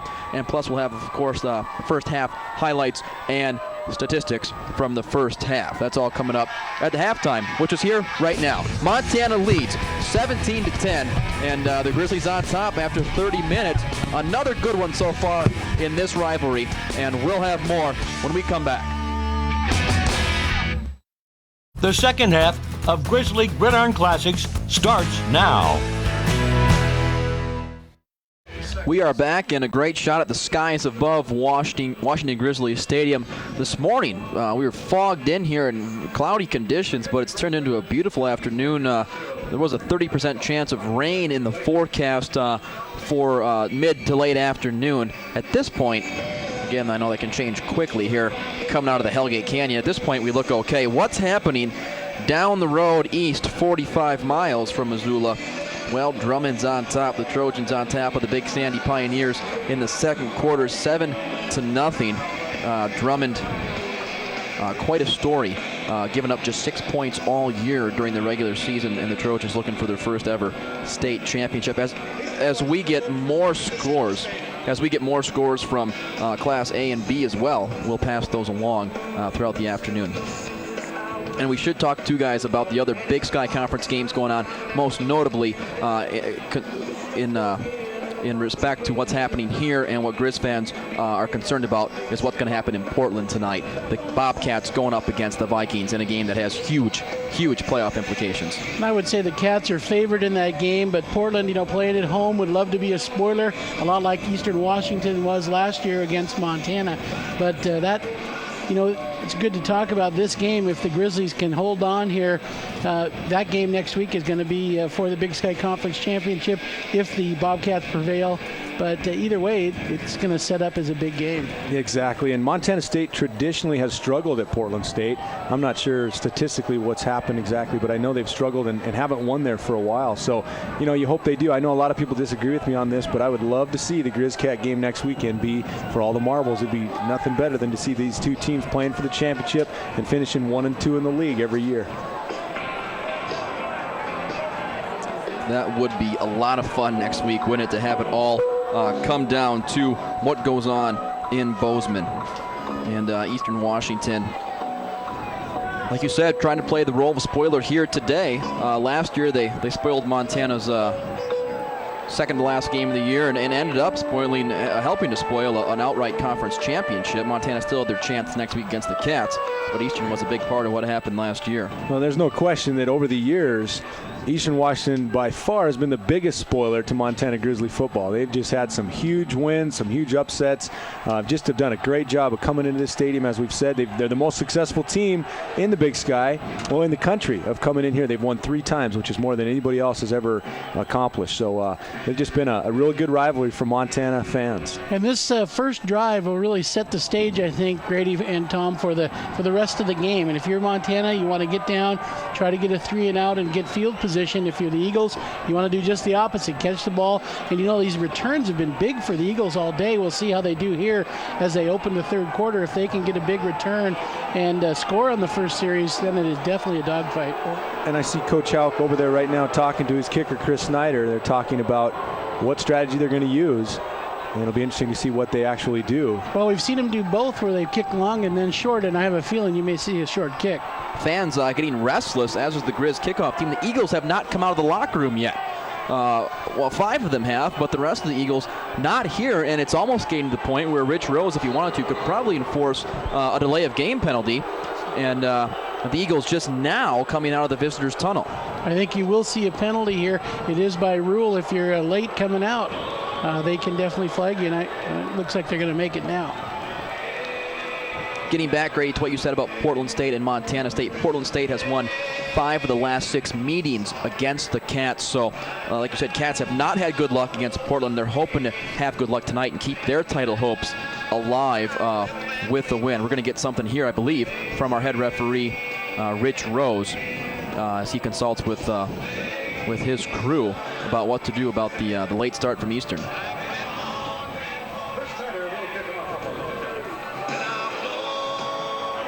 Yep. Usually one official will go to the locker room. We'll see what he calls here. Due to circumstances beyond the control of the visiting team, there will not be any penalty. We'll kick off. Maybe one of the officials didn't get it to the locker room and warn him in time. Houck's questioning right now, beyond whose control? Who's controlling this thing? Come on, flag him. He wants to see 5 more yards for Snyder to boot that thing clear out of the end zone and make sure that those talented Eastern returners don't get a chance to put their hands on the football.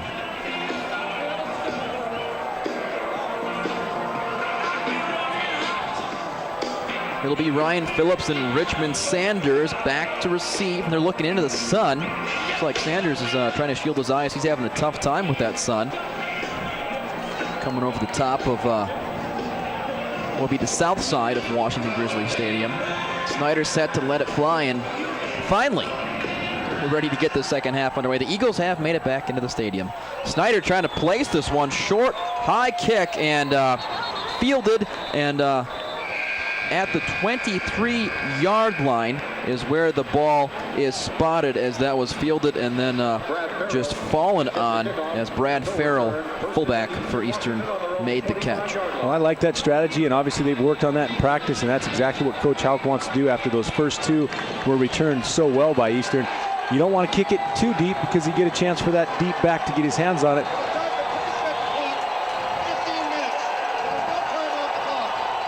So you kick it just short enough where one of the upbacks has to take it and give him field position at the 25, which is a lot better than a big return out near midfield.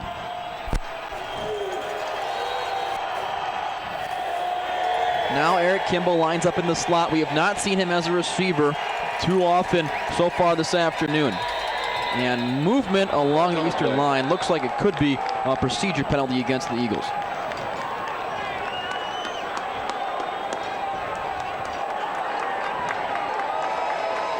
Prior to the snap, false start on the offense, number 77. 5 yards, repeat first down. Well, it's always a lot of fun to watch teams come out of the halftime locker room and see what the coaches have done. Put their heads together, think about what things are going to work, what things can be most successful in the second half, and then they come out and try to execute them here in the third quarter.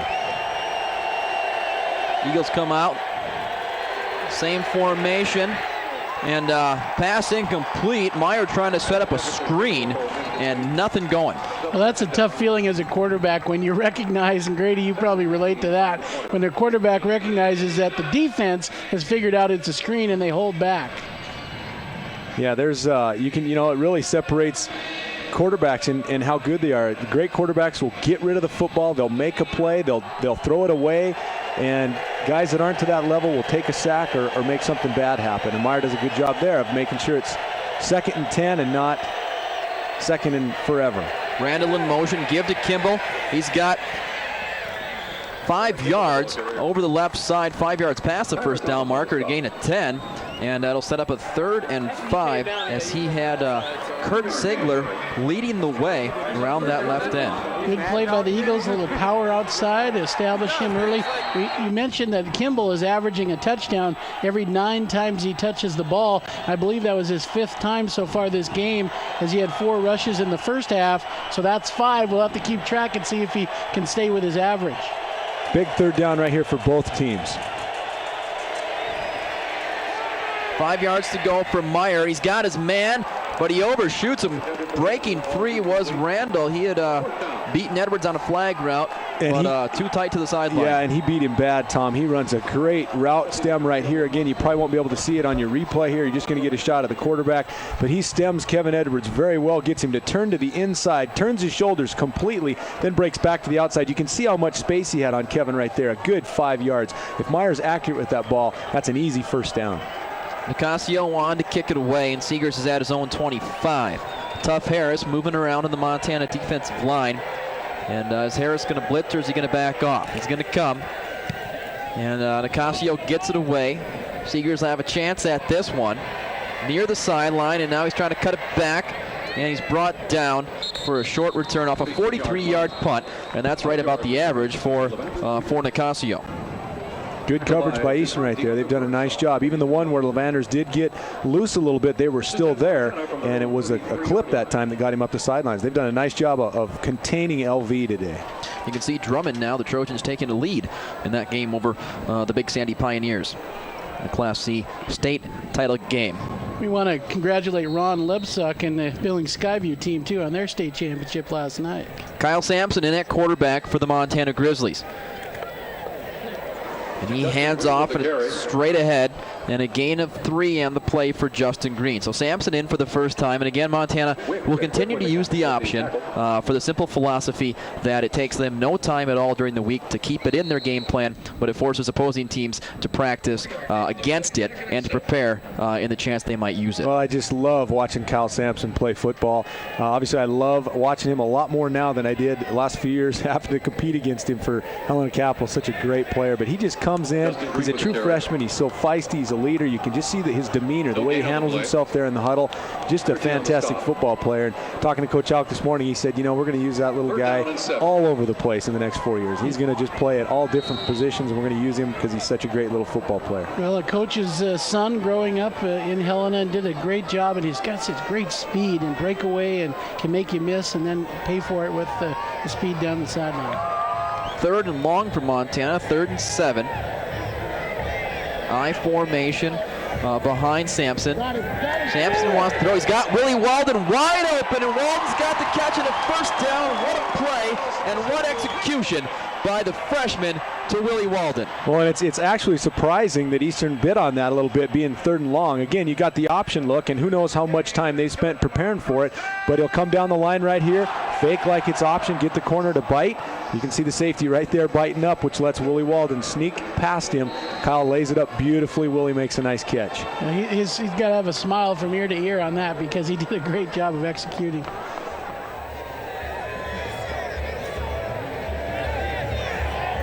Vincent creeping up in the middle of that Eagle defense. Now he backs off. Option play.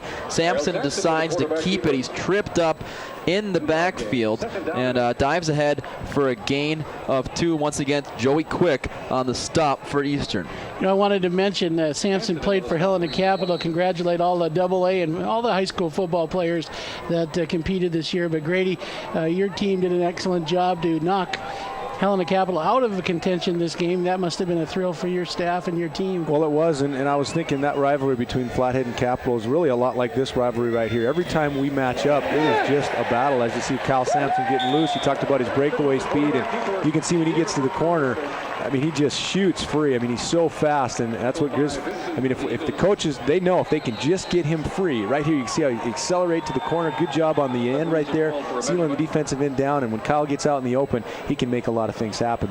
But you're right, Bob. Our matchups, I mean, it doesn't matter what the records are or when we play, it's always just going to be a great battle, a great football game. And again, the Grizz and the Eagles are very similar in that respect. How about the 2 Billings teams that competed? Is that a good thing to have 2 schools in the same city compete like that? It happened here in Missoula a few years ago. In 95, you know, Big Sky beat Hellgate for the title, and obviously that brought a lot of excitement to the city of Missoula. It was a great thing. So I think for Billings, it was the first time it's ever happened, and it was a good thing. And I'd like to congratulate, as Tom said, Coach Lebsock.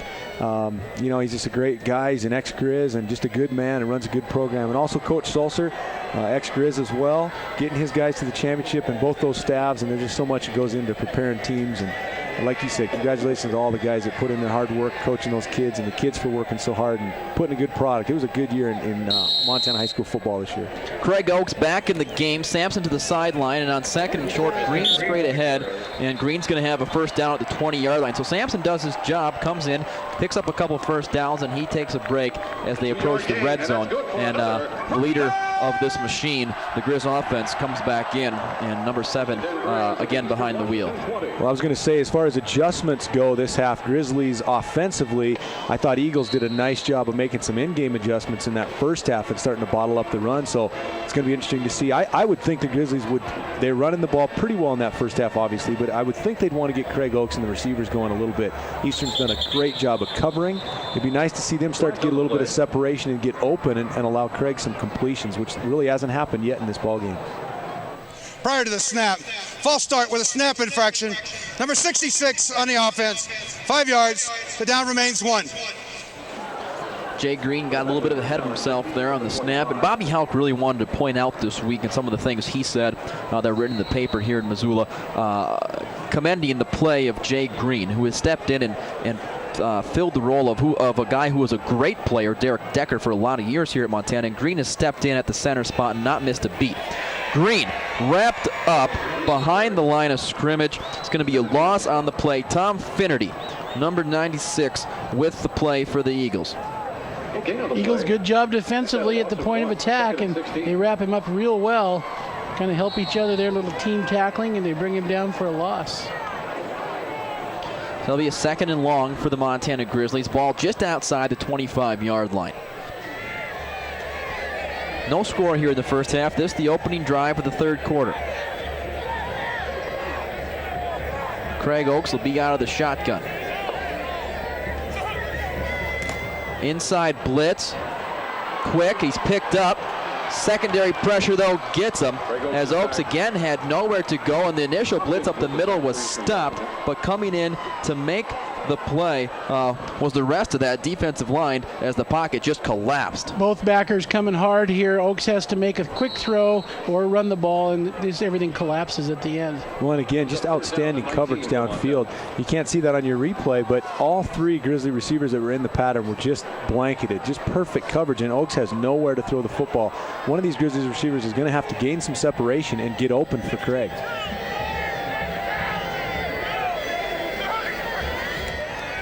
Oakes out of the gun, looking for Tate Hancock on a slip screen, and Hancock trying to break it back inside up to the original line of scrimmage, but 10 yards shy, and in will trot Chris Snyder to attempt to make it a 10-point Montana lead. It's a nice play, Grady, in that not a first down, but it helps your field goal here tremendously. Fake a pass and then come back, as Tom mentioned, a little screen. Well, great conceived play, and that's exactly what penalties do for you. It makes it so frustrating. If they don't start off that drive with a penalty and they're able to run that on first down or second down, they're still moving the football, but the penalty sets you back. It's 3rd and 20, and obviously Coach Houck right there just saying, hey, let's just get enough to get a good field goal right here.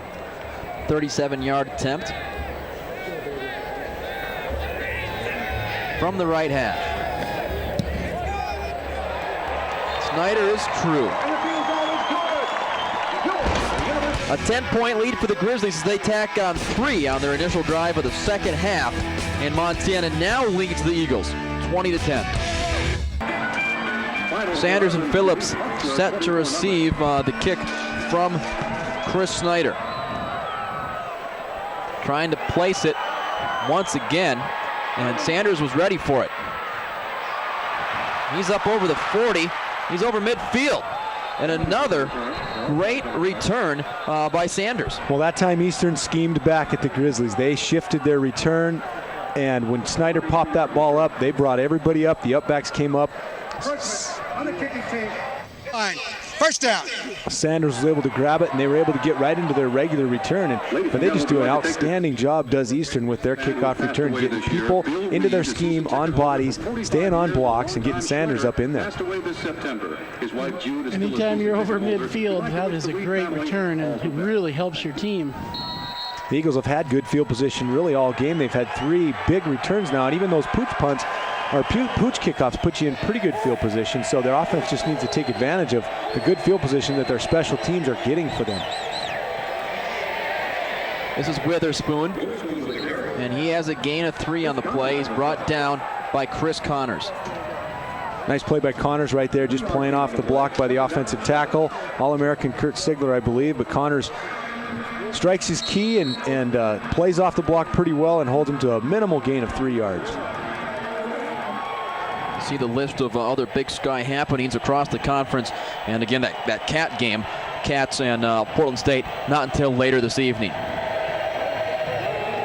This is Witherspoon. He's going to be wrapped up in the backfield. Allen Signs, 3 Bills leading the way, and he got help from Brent Myers. Signs has had a great year this year, coming in and kind of spelling everybody and filling in for injured players, and he has really developed. And then, of course, Myers has had a kind of a steady diet of helping out at this kind of stuff. One thing, Bob, when you pull offensive linemen, as you see right here, when you pull offensive linemen down the line, run that little counter play, that little counter tray, if you get any penetration into the backfield, the play blows up, and that's what Signs did right there. He penetrated deep into the backfield, tackle for a loss. Third and long I formation, and a screen back to the tight end, and nothing doing. Chris Connors is there. Well, with help from Dave DeCoit and Kerry Mullen.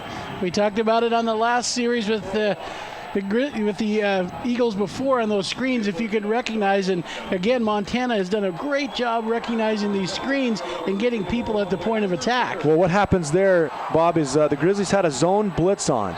They brought Dave DeCoit off of the edge on a blitz, and they dropped the defensive end Tim Bush. So he's just sitting there reading it all the way. So the Grizzlies actually had the perfect call on for that screen right there. Eastern's going to give it back. Nicasio will let her fly from the 32. Good kick. Booming kick. Into the end zone and out of the back. So a touchback, and Montana will take over at the 20. Grizzlies have 20 points, and they're up by 10. 20-10, midway through the third quarter. We are back, and Montana has the ball at their own 20-yard line and a first down. And Oaks is going to pitch to Lex Hilliard, and Hilliard is going to get 3 yards. 4 yards on first down carry. See, again, that was that little sweep, team sweep, Grady, where they have the wide receivers all bunched up there on the right side. Yeah, they've done a really nice job. Again, Coach Fennessy all day long, I think, has done a good job with his schemes in finding different ways to run the football effectively. And you talked about Lex Hilliard being such a forward-leaning runner. He's never going to finish with his head backwards. He's always going to finish positive, getting yards forward after contact. Oaks wants to throw now, a shovel pass up ahead, and that's going to be an incomplete pass.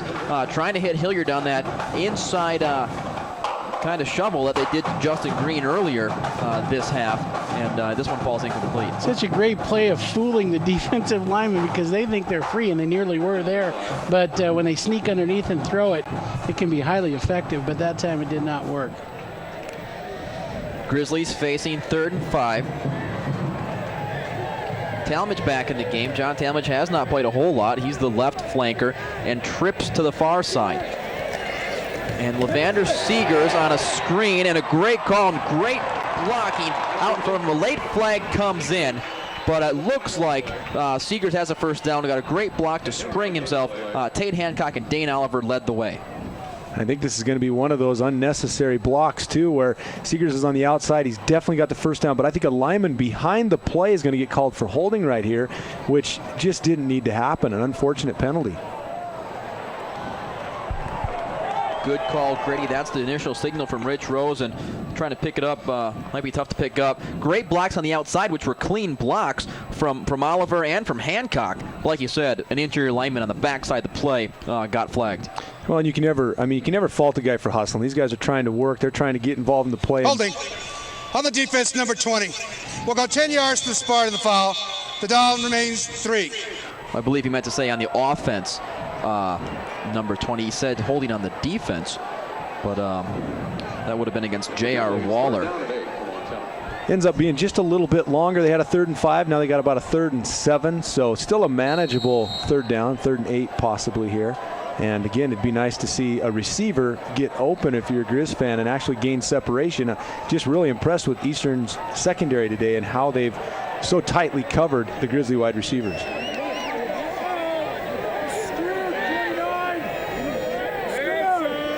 8 yards to go for the Montana offense. Oaks has got time across the middle. It's picked off. It's picked off and up to the 40-yard line. And going down the left sideline is Javid Shoemaker. And the ball goes back to Eastern. Javid Shoemaker had the big play last week for Eastern against Montana State. He's the guy that picked off a Travis Lulay pass and took it in for a touchdown.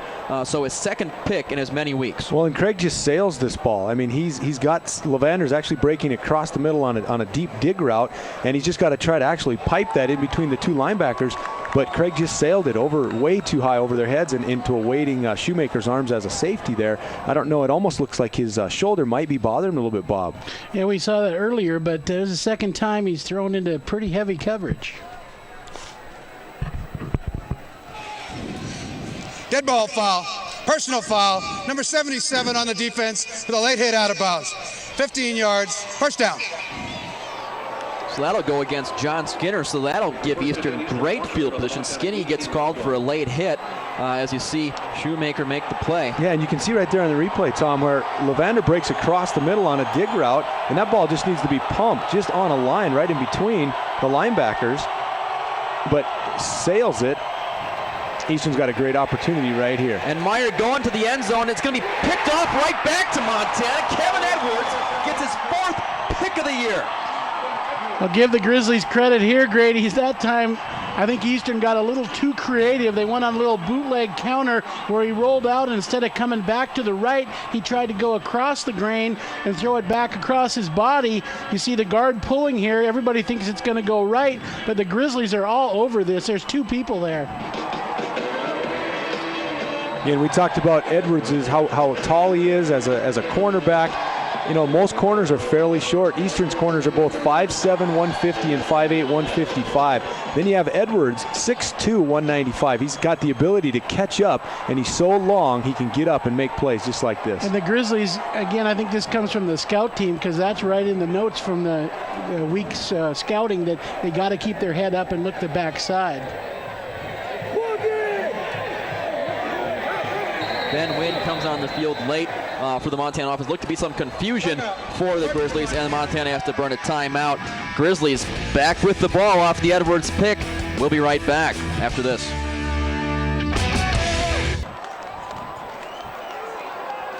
Back at Washington Grizzly Stadium, another sellout crowd. The Montana Grizzlies back with the ball. That's Ben Wynn, the tight end, in motion. It's Justin Green. Green stacked up for a loss on the play. Great job by the defensive end there for Eastern Washington. I don't know what number he is, but just played off the block very, very well. Played down the line, strung it out, and eventually came off and made a real nice play here. Right here, you'll see him getting off of Brad Rhodes, I believe. Nice play, number 50. Yeah, the Eagles have done a good job of taking care of those sweeps a little bit today, as far as you mentioned, Grady, stringing it out, and that's what you want to do so you can get some help. Brandon Myers, the senior defensive end, who's played well against the Grizzlies as well in the past few years. After no gain on the play, it's 2nd and 10 for the Grizzlies. They stay on the ground to Green. This time he's got positive yards, and he's darn close to the 30-yard line. Looks like it'll be a 3rd and 2 for the Grizz. And I get the feeling that the Grizzlies, if they can make a steady diet of running the ball here in the second half, I think you'll see a lot of runs to try to eat up that clock. Absolutely. Now, this is where the difference between Justin Green and Lex Hilliard comes into play. You'll see Green here.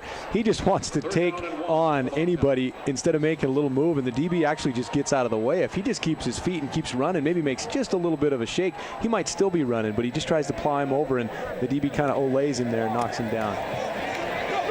Green looking for first down yardage. This time he's got it. Second, third effort gets him 4 more yards. The chains move. First down, Grizz. And you talked about flow, we did a little bit earlier, and there's a good example on that play of flow. You want to let your running backs run the ball, and then they get a hot hand, keep them running the ball, because they get that, in a zone, if you will, and I think he's there right now. Yeah, you're right. Ben Wynn does a nice job right there on the lead block, kicking out the outside linebacker. Good job, technique block. Gets his helmet on the right side, the correct side, and knocks him out. Drummond all over Big Sandy now, 20-0 at the half in the Class C football title game. That's 8-man football. Hilliard got room. 8 yards on the play. Getting back to Justin Green. Green's now over 100 yards on the day, and that's the 5th straight game that Green has gone over the century mark in 5 out of the last 7. But then Green goes out, and here comes the other horse in the stable, Lex Hilliard. Well, we asked Coach Fennessy if these backs were okay with the rotation, and he said, look, they all would want to start, they all would want to play every down, but they understand their role, and they know what we're doing with them, and they're content, and they're team players. 2 yards to go on second down. Hilliard's got that, and he's got more. Montana now just pushing the Eagles around up front. Well, what I like so much about Lex Hilliard, and of course why he was such a great high school player the last 3 years when I was privileged enough to coach him, is once he makes his read, you see it right there. He takes the zone play, he sees that it's a cutback, he explodes into the hole, and that's where Lex is so dangerous, that great explosion. He hits the hole very, very hard, and when he hits it hard like that, very tough to bring down. That was the 6th straight run for the Grizzlies.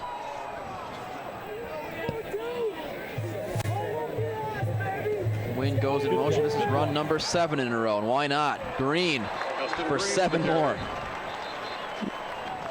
Well, it just wears on you as a defense. Here you are. You know you have to make a stand. You've got to get the ball back for your offense. And those big old linemen just keep laying on you, just keep getting off the ball. Tough to stop. Well, and there's no better way to open up your passing game. And as I mentioned, I don't think you want to pass if you don't have to, especially eat up the clock here. But now that the defense is going to get sucked in, it will open up those passing lanes. 2 minutes left here in the third quarter. Been a rather quiet third quarter. 1 field goal, and Green looked like the ball had come out, but it was actually an Eastern Washington helmet. Someone got their bell rung and their helmet came off. Green with 2 yards on the play, and that was the helmet of Javid Shoemaker. Well, he marked it about an inch short of the first down. The line basically is the line to gain. They may measure this, but it is really close. The Grizzlies have been very successful on these 3rd and short plays today. I'm not sure how many they've run, Tom, maybe 4 or 5, but they've gotten all of them. So actually, as far as clock management, you don't mind having this situation right here because it's 3rd and inches. You got to run this tough inside play. You feel your chances are pretty good at getting it, and now you got a first down. That they do. Green adds a couple more onto his total, and he has now carried the ball 24 times for 125 yards. Well, there's another thing that if you can run the ball like this and not show a lot of your offense to your opponent next week, is another reason why the Montana coaching staff hopes to continue to run the ball here. Yeah, that's a good point, Bob. I know they had several trick plays in for this game, and they're still there in the game plan, of course. But you're right. If you don't have to show those things, it just keeps them safe for next week. The other team can't scout you on film. On first, Oaks is going to play fake and come back to Willie Walden. Walden hurdles one man, he's to the 10. Walden looking for the pylon, not going to get there, but what a play from Big Willie, number 87. Just made one of the most athletic plays that we've seen all season. Well, as he hurdled the first defender to come his way. And you see why everybody's so excited about Willie Walden. I mean, when we first got him from the University of Oregon, 6'7", 270 pounds. Just dripping with athletic ability, and you're just thinking, wow, this guy's going to be a star. It did take him a little while to adjust to the system, but he is finally comfortable now making plays, and you can see right there what an incredible athlete at 6'7", 270 to do what he just did right there. And he wanted to hook the ball into the end zone there at the end. Our cameraman, Phil Buck, just about got destroyed. He got run over at the end of that play by Walden. Justin Green looking for a score. He's close. Well, the umpire is going to call him down, and the side judges are not going to call a touchdown. Again, they're using that little fly sweep fake from the wide receiver. That time it almost looked like if they would have given it to Levander Seegers, he would have just walked in. But what a great contact play right there by Justin Green, running up into the hole and meeting Doug Vincent head on. Good play by the linebacker right there, stepping into that hole. Grizzlies trying to extend their lead to 17. Montana's kept it on the ground this drive. 10 runs compared to 1 pass. That's run number 11. And it's touchdown number 3 for Justin Green. Just an outstanding drive, dominating up front, 80 yards, run after run after run, just controlling the line of scrimmage. And good thing to give it to Justin Green because he did most of the work. A little help from Lex Hilliard, but he deserves to get that touchdown. And credit the Montana offensive front, too, as I know you would, but what a great job of blocking. And, they talked about Eastern not buying into the Montana mystique, and the coaches said, look, we got to go out and earn it. And I know the players did, too. Well, right now they're earning that. Green's score makes it 26-10, and Snyder makes it 27-10. So Montana now 7 ticks left in the third quarter, go up 27-10. Well, and as impressive as Montana's running game has been, and as impressive as they've controlled the line of scrimmage on the offensive front, I am very impressed, even maybe more so, with their defensive effort today. I tell you what, this Eastern team has so many athletes and so much just danger on the outside, and for them to shut them down as they have, really it's 27-3 right now if you take away that interception return. Here's trivia question number 3. Before Eastern joined the Big Sky Conference in '87, what was the record between the Grizz and the Eagles. What was the, or I guess as that says, what was the record between the Grizz and the Eagles? They played 11 times, I'll give you that hint. Before they became official members, they played 11 times. And Montana came out on top. 11 times, so I'm going to say 7-4. You're close. 7-3-1, something like that. 8-3, it looks like. Okay, 8-3-1. Yeah. 8-3 and one tie. So they did meet 12 times. Pardon me. And so the Grizz had the advantage early on in this rivalry. Eastern takes the ball up over the 30-yard line to the 31. Emery Meeks with the return off the high short kick from Snyder, and 3 seconds left remaining in this third quarter of play. Good special teams play right there by Brady Green, the freshman out of Brighton, Utah, hustling down, backup running back, gets in on some action. A lot of times you'll find those backup running backs and linebackers get put on special teams. It's their chance to play and show that they want to get on the field in the future, and Green does a nice job right there with a big hit. Eastern will be going away from the north end zone for one more play, but then back towards the north end zone when we come back in the fourth. And on this, the last play of the third quarter, positive yardage, a 9-yard gain to Kyler Randall. So the Eagles trying to get something going. They trail by 17 with just 15 minutes to play. We'll be back for the fourth quarter after this. Get ready for the fourth quarter on Grizzly Gridiron Classics. 27-10 as the wave goes around Wash Grizz here as the fourth quarter begins in 2nd and 1. Witherspoon has a first down. We were just talking about during the break how we have not seen a whole lot of Eric Kimball. Only 5 carries on the ground, and he hasn't caught a pass yet. And we built this guy up so much in the open, we haven't really seen much. And that was the first down of the half for Eastern. They are well behind for the game, 19-5. Grizz on top. Again, the Grizzly defense has just done an outstanding job and has just really dominated this football game and kept Kimball from touching the ball. We talked about every 9 times he touches it, he scores. Well, he's up to 5 right now, so obviously Eastern is going to want to look to get him the football a lot more in the fourth quarter.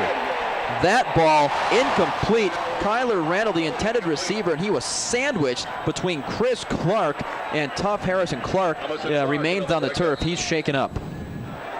Great read on the ball by Chris Clark. Meyer tries to put it right in the hole. You'll see he puts good touch on the ball, tries to put it right in the hole in the zone. Both defensive backs make a good break on the ball and just end up colliding with each other. Hopefully nothing serious for Chris Clark. He's got his hand on his left knee and left calf. It looks like they're working on that area. Ooh. You can see his knee kind of bent backwards a little bit as he collided with Harris at the moment of impact. Clark was banged up a week ago in Sacramento. It was just an elbow. He kind of banged an elbow and he came out of that game. Could have come back in, but they decided to keep him out. And this is a kid who had a shaky start to his collegiate debut as he had to go up against Saleh Key and Shaq Akbar down in Pocatello for the Idaho State game. Was beaten badly a couple times, but showed a lot of resiliency and came back and played well the following couple weeks, and for a true freshman has been pretty darn good. We're going to take a break as they check out Chris Clark. Montana leads by 17. Fourth quarter just underway here in Missoula.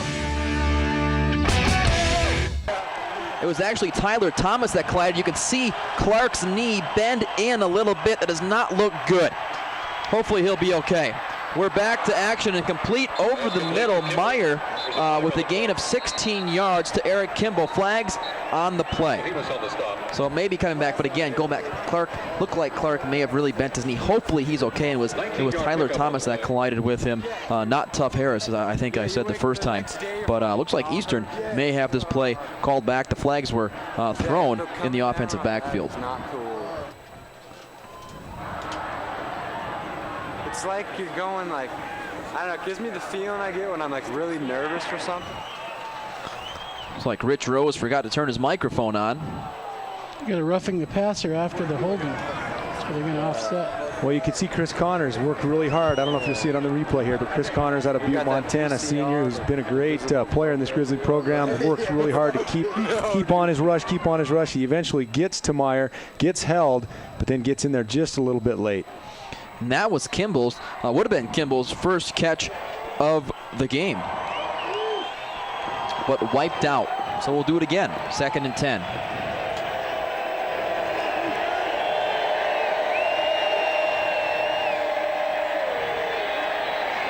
Kimball's got all day. Witherspoon was open in the flat. Now Myers just got to throw it away. Witherspoon was jumping up and down. He was wide open out in the left flat as Meyer was looking downfield. And by the time Meyer saw Witherspoon, it was too late. You know, Tough Harris does a great job right here, though. In cover 2, similar to what Eastern did earlier when they picked off Craig Oakes. Tough Harris is sitting in the cover 2, and he covers the receiver just long enough till he sees Witherspoon come out of the backfield. And he actually came up, and it looked like he was open. But if Meyer throws it out there, Tough Harris would have made a big play on it, and that's why he wasn't able to go to him. So it'll be 3rd and 10. Each third down now becoming more critical for Eastern as they continue to trail here in the 4th quarter. And Meyer shoots for Kimball, and it goes through his hands, incomplete. You can see the arm strength right there of Eric Meyer. He gunned that out. It was right on time. That's a ball Kimball really has to catch. That's a good throw. Timing is perfect, and he puts a lot of zip on it. Kimball is not able to bring it in. And if you're going to get back in this game, you got to make that play. That's a 3rd down conversion right there. Now they have to punt. If you're Montana, you want to keep your eyes up here for a possible fake. It's 4th and 10, which isn't a good sign for the Eagles to fake it. But at this point of the game, they got to start thinking about it.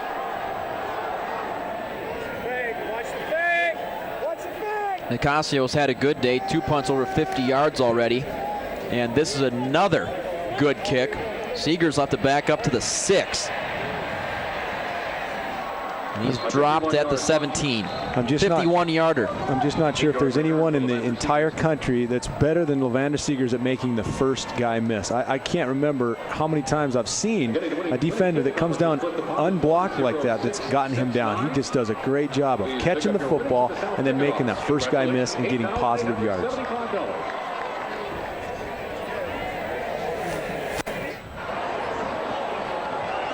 Under 14 to play, and Oakes with his crew at the 17. Talmadge, Hancock, and Oliver are the wideouts. Lex Hilliard's the tailback. They give us a number 38, and he's got room in the middle. What's new? 12 yards, 1st down. It looks like McFarland pulls out here to lead him out. Great block on the corner. And what I like there on Hilliard's part, he kept scraping back inside, across the grain, against the grain, and making a big play. Watch him kick back here against the grain at the last two runs. Well, Lex is really good at following his blockers. He gets on McFarland's block right there, makes a great cut off it, and then explodes into the hole, like I mentioned earlier. Just does a good job with his explosion and getting upfield. Montana will stay on the ground. Hilliard, why not? This is getting to be ridiculous. Yeah. Nine yards a time. Same play exactly. McFarland's got to be having some fun out there. No, it's nothing better than you get to pull as an offensive lineman. And the key is, though, is they're not allowing any penetration. The other linemen are doing a good job of staying on their blocks, which allows Dylan to come across free, pick up the linebacker, and let Lex make a cut. And they're just doing a good job. You can see guys are staying on their blocks. Nobody's allowed to come off. That's the key. Grizzlies trying to chew up some more time and try to salt this one away. Up 17 here early in the 4th quarter on 2nd and short. Hilliard's going to be close. And then Myers in on the stop for Eastern. Grady, you mentioned it earlier. They don't mind this. Just taking time, get off the pile, take some more time. If it's short, go again. And it was a 1st down. Hilliard got to the mark, and Montana has their 21st first down of the game. Eastern just 5. And Drummond now on top of Big Sandy 26-0. And we're trying to get some Class A and Class B scores for you from those title games going on right now as well.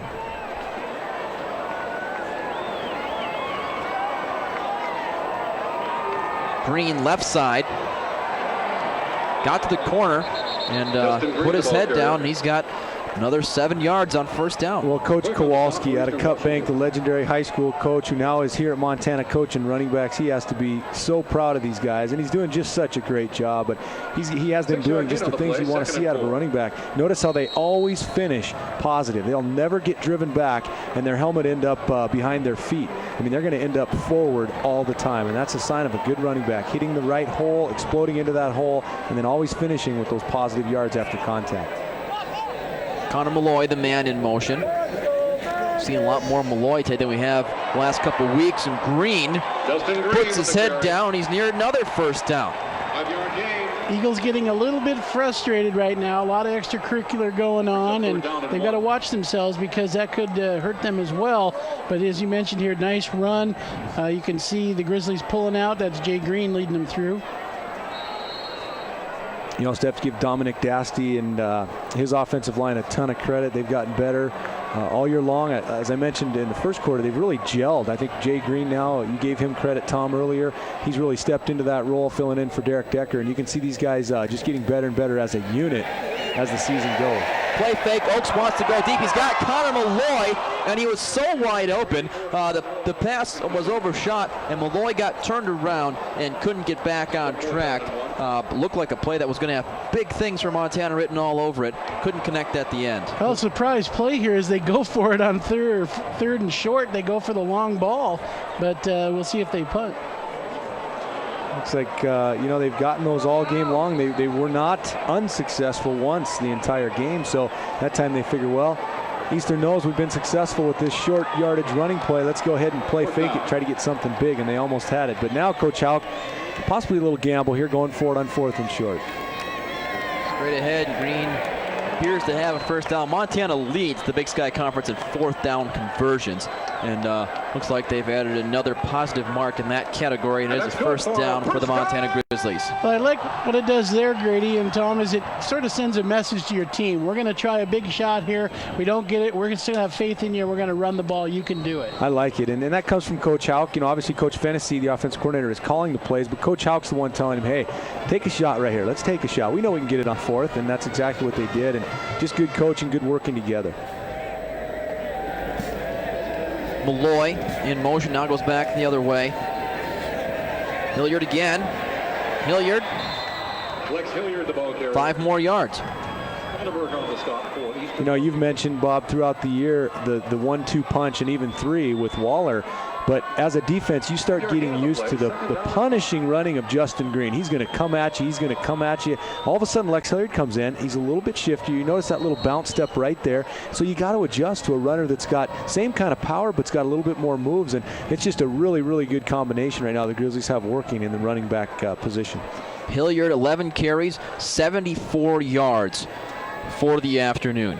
Both he and Green starting to really stack up the numbers. Hilliard spin move in the hole, gets by the first defender, and he's about a yard short. Let's go down to Brian Salmon. He has another injury update for us from the field. All right, Tom. Well, I went and talked to the trainer over there for the Grizzlies, and he told me about Chris Clark. It looked pretty bad as far as thought it might be a knee, but all he did, he's got kicked in his shin. They're icing it right now, so it's probable he'll come back, but depending on the score, they might just go ahead and rest him for the rest of the game. Back upstairs to you guys. Okay, Brian, well, thanks. Yeah, great news. Yeah. Great news for the Montana Grizzlies and for freshman Chris Clark, at least preliminarily, and hopefully that's the case. Montana, this drive, 8 running plays, make it 9 now, and just 1 pass, and the 9th rush garners another first down.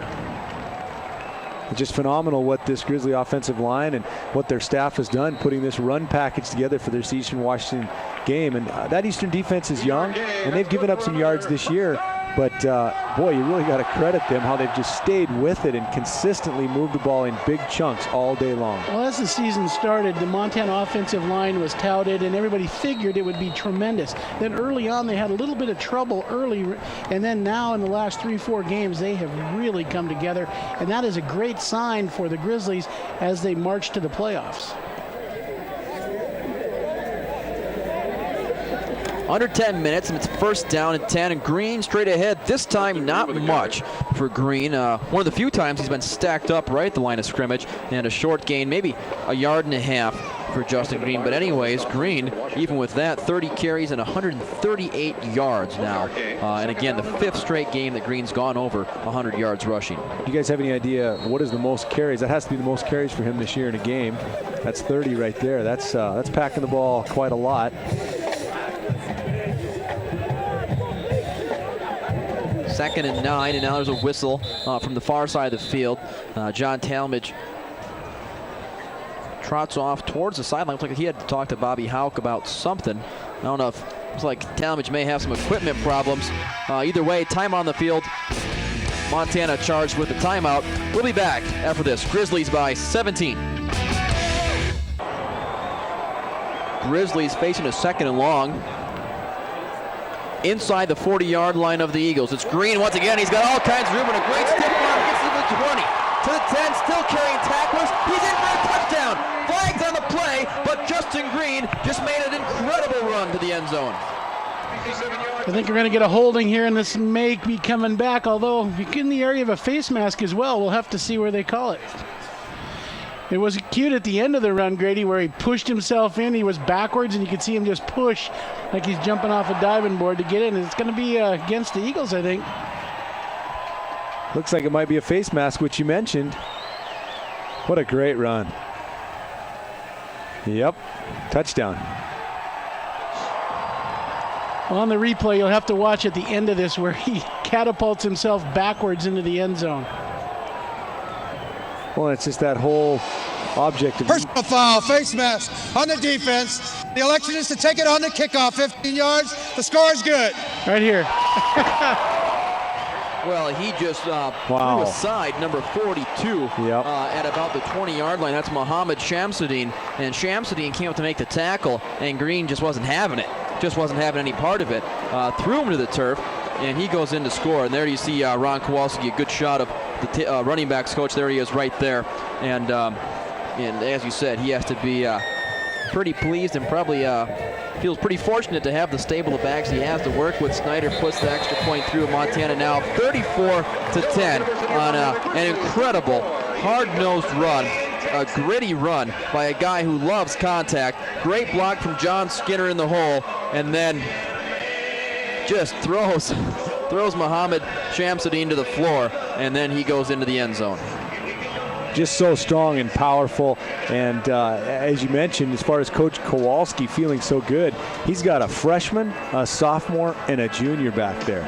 So we've got at least 2 years of this, and then even a bright future after that. So just a good job at one position for the Grizzlies. And that's one thing I think Coach Houck has done a really nice job of, is balancing his staff with some experienced, mature coaches like Kowalski and Houck and Von Appen, and then some young coaches that have come in and really lit him up as well. And that's smart on Coach Houck's part. 441 total yards for the Montana Grizzlies, and Eastern has been held to just over 100. That's domination is what that is right there. Well, yeah, Tom, coming into this game, when I was preparing this week, to call this game on TV today, you think about how dangerous and how talented Eastern is on the perimeter. And then obviously the Montana secondary has gotten a lot better this year, but they're still really young. And you think, wow, it's going to be a battle. It could be one of those games where, I think it was a 97 game when Eastern came in here and won like 40-35, and they had 700 yards of total offense. They threw for 400 and ran for 300, and it was just an absolute shootout. And I was kind of expecting that type of game today, but man, you just have to credit the entire Grizzly team in all three phases. The only thing that would even be a question mark at this point right now is their kickoff coverage. The Eagles have had a little success kickoff return. Other than that, it has been just a dominating effort. Kicking it high and short once again.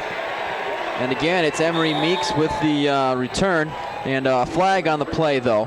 And this one might be against Montana offsides. And the other, you mentioned domination and such, but the thing to remember too is, for our viewers here that may be watching for the first or second time this year, the Eagles are a great team, and Coach Wolf is a great coach, and they came to play, and for the Grizzlies to have this kind of score at this point is really a credit to them. Absolutely. Encroachment on the kicking team, number 21. 5 yards from the previous spot. We will re-kick.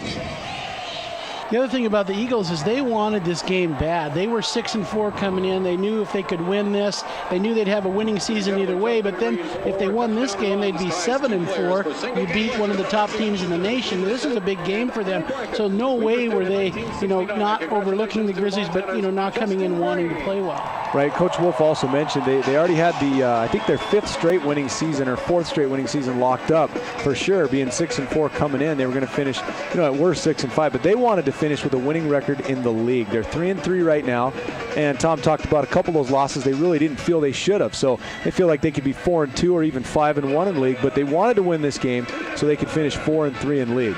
Right now, obviously, that's in great jeopardy unless they really get it rolling here in the last 9 minutes. And I would be the first one to say that it is not impossible. So we're staying to the end, Tom. We're staying to the end. Yes, we will. Snyder with a kick, and it's coming out. And Eastern up over the 22-yard line as Phillips with a decent return, and the Eagles will take over just about their own 20 now. 9 minutes left and down 24. Talk about how we have not seen Eric Kimball. Let's remember, this Montana defense has a history of shutting down playmakers. Clarence Moore was effectively shut down at Northern Arizona. Saleh Key had a couple touchdowns at Idaho State, but he didn't have a ton of catches. They've done a great job here against Kimball, so they're able to shut down playmakers when they game plan for them all week. And another great job by defensive coordinator Jeff Hammerschmidt. Kyler Randall with the catch and tackled immediately by Kevin Edwards in a gain of 8. And Eastern's made a quarterback change. They've come in with number 7, Skylar Allen. He's a freshman, and him and Eric Meyer were battling early in the year for the quarterback spot. Meyer's obviously had a great year and has really established himself as the guy, but obviously Coach Wolf right now feels like they're struggling. Needs a little bit of a change here at the end. Skylar Allen's in the game.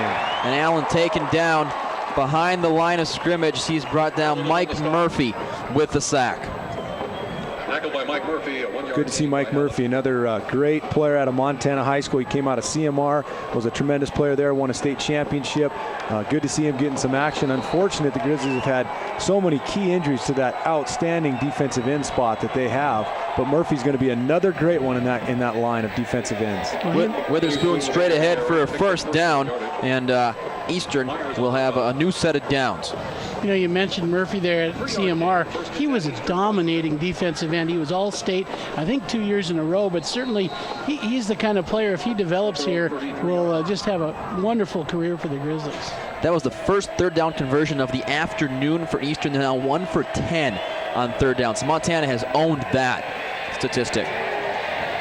Now Allen looking to come over the middle to Pearson. It falls incomplete. Well, the Grizzlies have now jumped into their dime package. They got 3 down linemen, only 1 linebacker in the game. DeCoit actually steps up from his safety spot into that other linebacker spot, and they have 6 defensive backs, counting DeCoit, in the ball game. It's going to be really tough for Eastern to throw into that.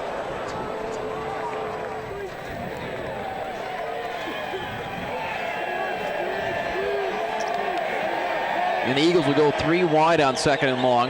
Montana creeping up. DeCoit coming on an outside blitz, and DeCoit's got his 3rd sack of the game. Dave DeCoit, Defensive Player of the Week in the Big Sky Conference a week ago after his touchdown against Sacramento State. He comes through, the senior on senior day from Truckee, California, has 3 sacks. He does his little rendition here of the bull rush. He comes hard to the outside and just overpowers the block and makes a nice play, tripping up the quarterback. Well, it's just a bad matchup for Eastern. You've got Witherspoon, your running back, trying to block a blitzing safety, and that's going to be tough for any running back. Blocking a linebacker is tough enough, but when you have to block a quick safety like DeCoit, that's tough.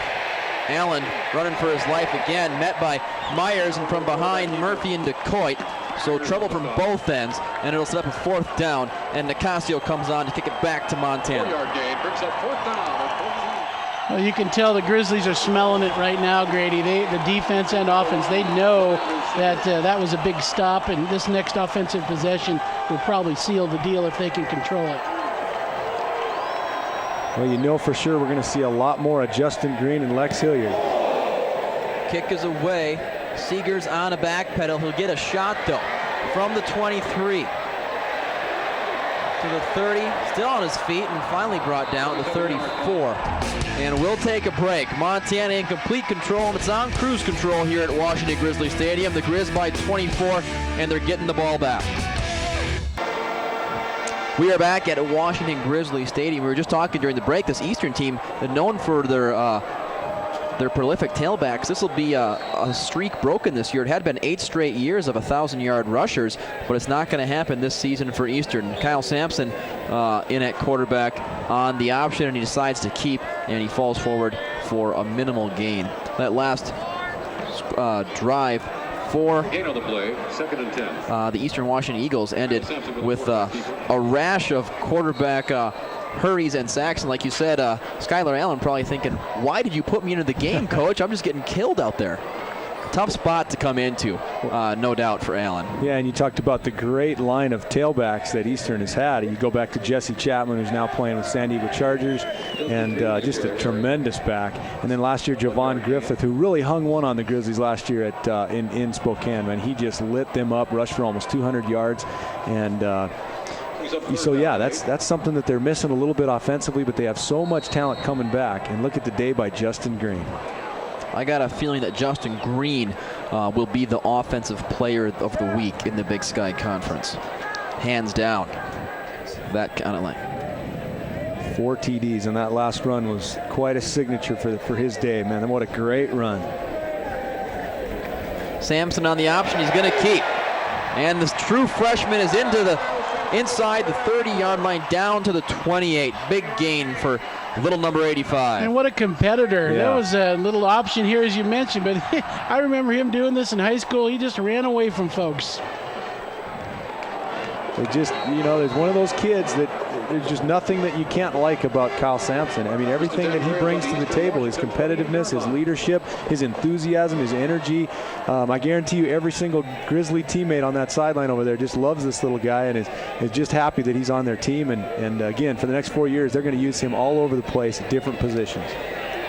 Again, Sampson, this time he pitches to Waller. It's a good decision. Waller inside the 10, flag late, and it could be a face mask, I believe. And Waller got a great pitch from Sampson, and Sampson held on to the very last minute and then got rid of it. Well, now you know why the smile on my face is so big right now, because I had to put up watching this as an opposing coach for the last 3 seasons, and it's just really nice to see him executing like this for the Grizzlies. Yeah, and a lot of people wouldn't have made the pitch there. They'd got 4, 5, 6 yards, but then he does a good decision, and boy, they get a big first down. Number 87 on the offense. 10 yards from the spot into the run. Down remains 1. Coach Hawk's smiling. He's having a good time right now, too. Yeah, right about now with 4 minutes, just under 5 minutes to go, you're up 34-10. You're starting to feel pretty good. We talked this morning about that 1990 game, and everybody's kind of aware of that. And against Eastern, the good thing is there's never going to be any letdown because of that huge thing. We'll never forget in this program. But, right about now, clock's ticking, about 4.5 minutes. He's starting to smile and feel a little bit easier over there. It's Justin Green lined up at the fullback spot ahead of Waller, and another quarterback keeper, and Sampson down to the 8. Grizzly lineman down, it looks like. Lineman down, clutching his right knee at the 24-yard line, and that's Corey Proctor, junior from Gig Harbor, Washington, who moved from guard to the tackle position and has had an outstanding year. Proctor has had a rough game at Idaho State, but has come back and played wonderfully, and one of the best athletes, no doubt, on an offensive line that's full of athletes. That offensive line has been a little bit depleted, and they can dearly afford to have another lineman go down. Well, Justin Green, as they tend to Proctor. You see head trainer Dennis Murphy there with his crew. Justin Green now has 951 yards rushing this year, 7th on Montana's single season list, and today Green's 175 yards are the 10th most in single game history at Montana. And here's a good look at Proctor, who's right in front of you, and he's matched up with Myers, number 50, the defensive end for Eastern. And looks like Proctor's going to get rolled on, and that is ugly. Looks like an ankle, though, rather than a knee. It's hard to tell.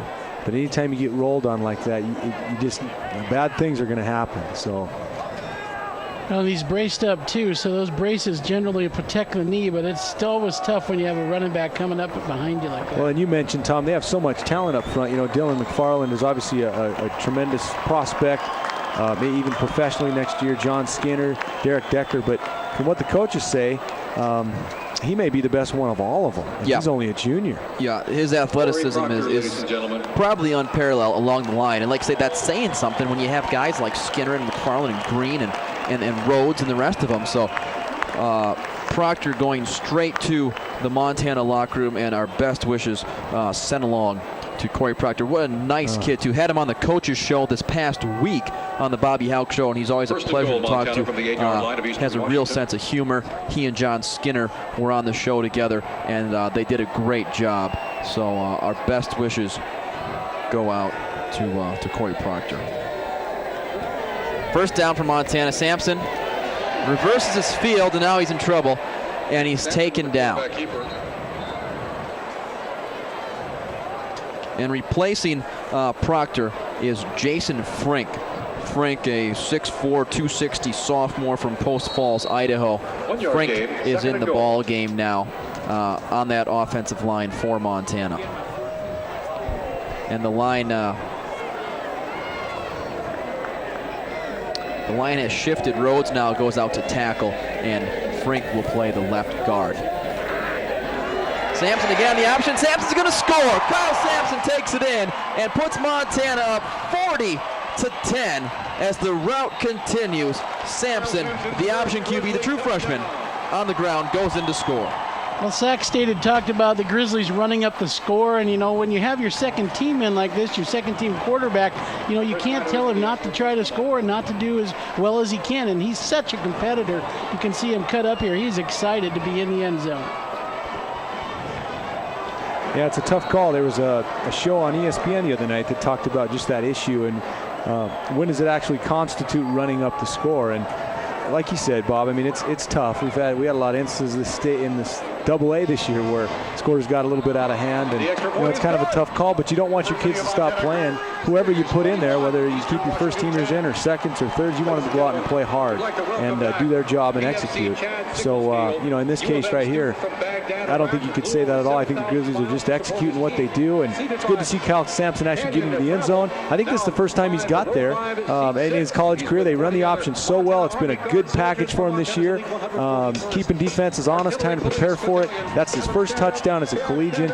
Good to see Kyle Sampson get in there. Well, Tom had mentioned how opposing teams have to spend a little time. Well, if you're Montana State now and you're watching this game, I'm going to spend quite a bit of time if I'm Coach Kramer on this option package during practice. Well, that's what Rob Fennessy said this week. He said we don't really need the option, we don't think, against Eastern, but the only reason we're going to run it is to keep the Bobcats interested and to make them aware of it. So you see now another score coming across the screen, and that is from Class C again, and it looks like the Drummond Trojans are on their way to their first ever state championship. Somebody scored on them at least, though. 8 points. I was going to say, what a treat for them, and they hadn't been scored on all year, but to hold they had given up 6 points. To hold a team to 8 points in the championship is quite a feat. Snyder bangs it away and trying to place it inside the 5-yard line. And another good job of coverage by the Montana kick cover team as Phillips takes it to the 17-yard line. Today's attendance is 23,327. There's another big crowd today at Washington Grizzly Stadium. The attendance number we just got, over 23,000 once again. The last time that Eastern was here, there weren't as many people in the stands. There were only 19,000, but the 4,000 new seats have bumped that up. And Grizz fans going away happy, and you can bet a lot of these Grizz fans are going to be making the trip east 1 week from today. I told you guys that I got a chance last week to go to Pullman and watch Washington State against UCLA. It was actually the first time that I'd seen a Pac-10 game, but I don't know if you can beat this atmosphere. I mean, it was fun to watch, and those athletes are incredible. But right here at Washington Grizzly Stadium, I tell you what, all over the country, I think this could rival any place as far as atmosphere and just the way the fans get into the game and support the team, and just a great place to watch college football. Well, they definitely know the game very well, and they understand what's going on the field, and that makes it even more fun. That pass complete to Kyler Randall. They're trying to get Randall the school record, and he makes another catch, and that's his 6th reception of the day. So Kyler Randall now is just 1 catch shy of tying Eastern's all-time receptions record. And I think it was pretty obvious the first 2 plays. They ran quick little slants to Randall, trying to get him the ball. Wouldn't be surprised if they throw right back to number 13, and there it is. He's now tied the school record as he's up over the 35, and I'll bring up a 2nd and short. That's a neat thing for a coach to do. I mean, you know, that is just a lot of class. Well, he's a senior. He's one of the best players in your program's history, and Coach Wolf is a great man. Just runs a great program there. We have a lot of respect for him, and you know, at this stage of the game, it's pretty much in the books, obviously. So let's do something special for a kid who's been really special to your program over the years. Come back the other way to another senior who's had a great career at Eastern. Joe Pierce playing his last game as an Eagle, and Pierce ducks out of bounds at the 43, and that's a first down for the Eagles. And Coach Wolf now getting after it with Nick Vella. Nick Vella was on the sideline and appeared to have words with Paul Wolf, and Wolf may have said something back.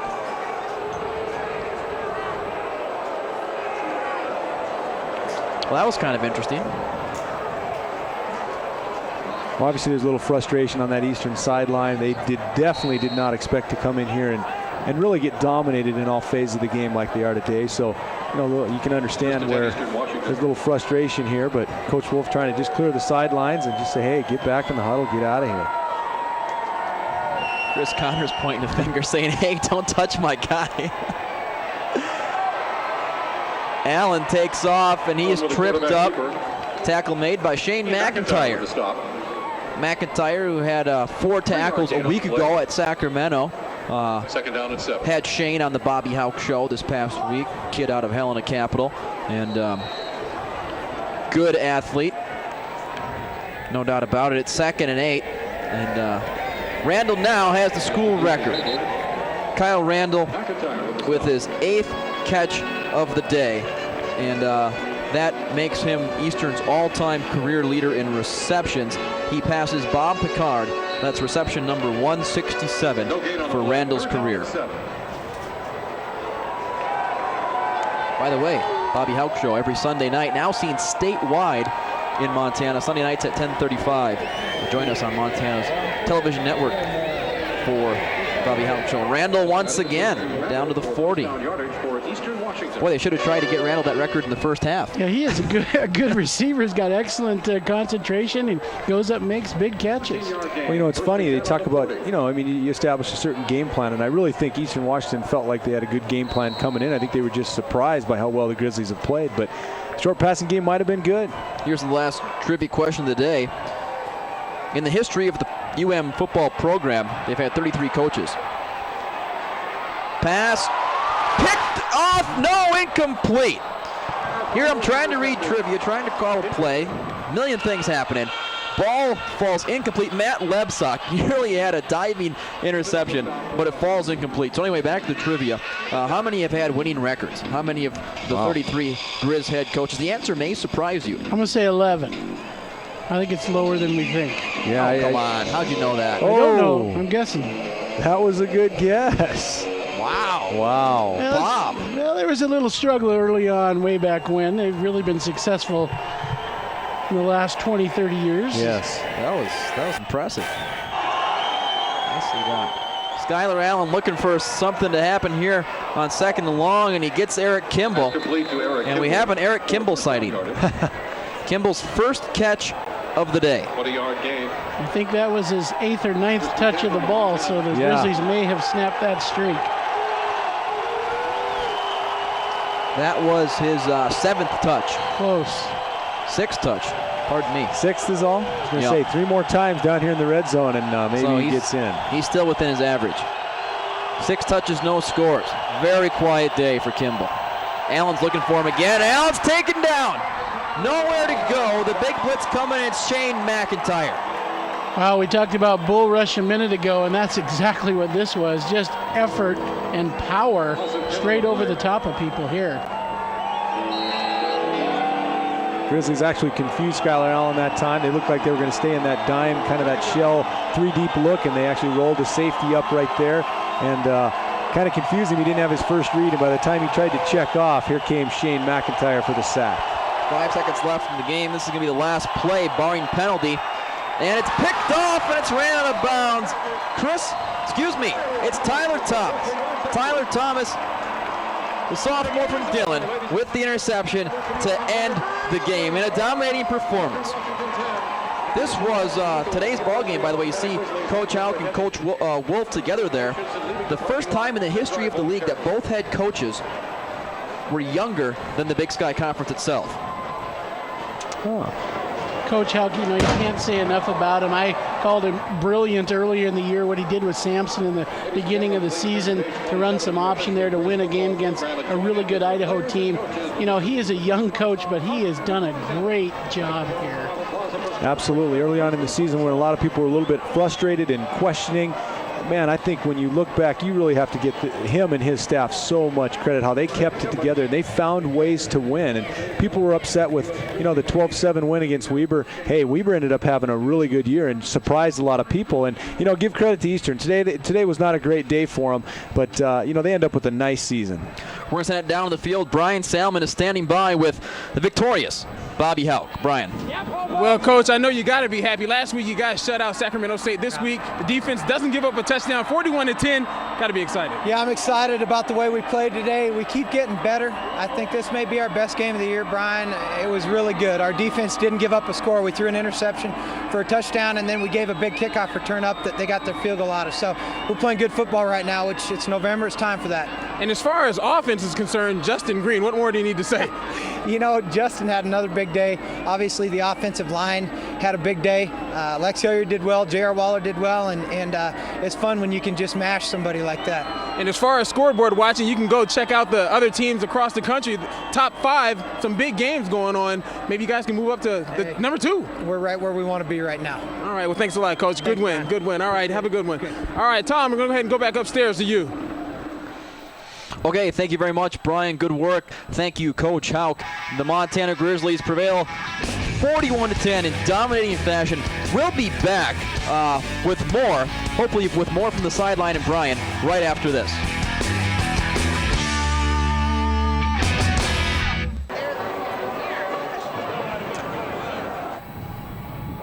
Welcome back, 41-10, and Brian Salmon is on the field, and he has the star of the game with him right now. We're going to send it down to Brian and Justin Green. Thanks a lot, Tom. Justin Green, the man of the hour. You had a great game. Coming into this game, was it a big focus for your offense to come and pound you up the middle all day? Actually, our big focus is to run the ball, period.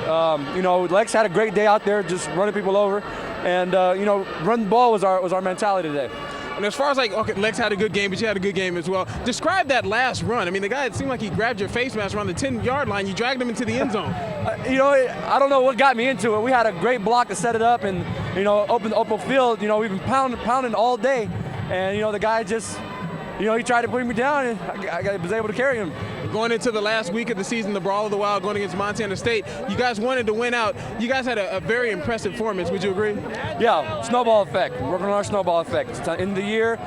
November is the games people remember. So it's time for us to, keep things rolling. All right, congratulations, 41-10, big win. Right. Tom, we're going to go ahead and go back upstairs to you, and I have Willie Walden next. Okay, thanks a lot, Brian. Good luck tracking down Willie. Just look for the tall guy. Shouldn't be too hard. And Green, like Coach Houck said, and like Brian said, what can you say? Green, powerful running today, and he was the answer early, and then again late. They had kind of went away from it when Eastern figured some things out and stopped the running game, but they came right back, and Montana won this game up front.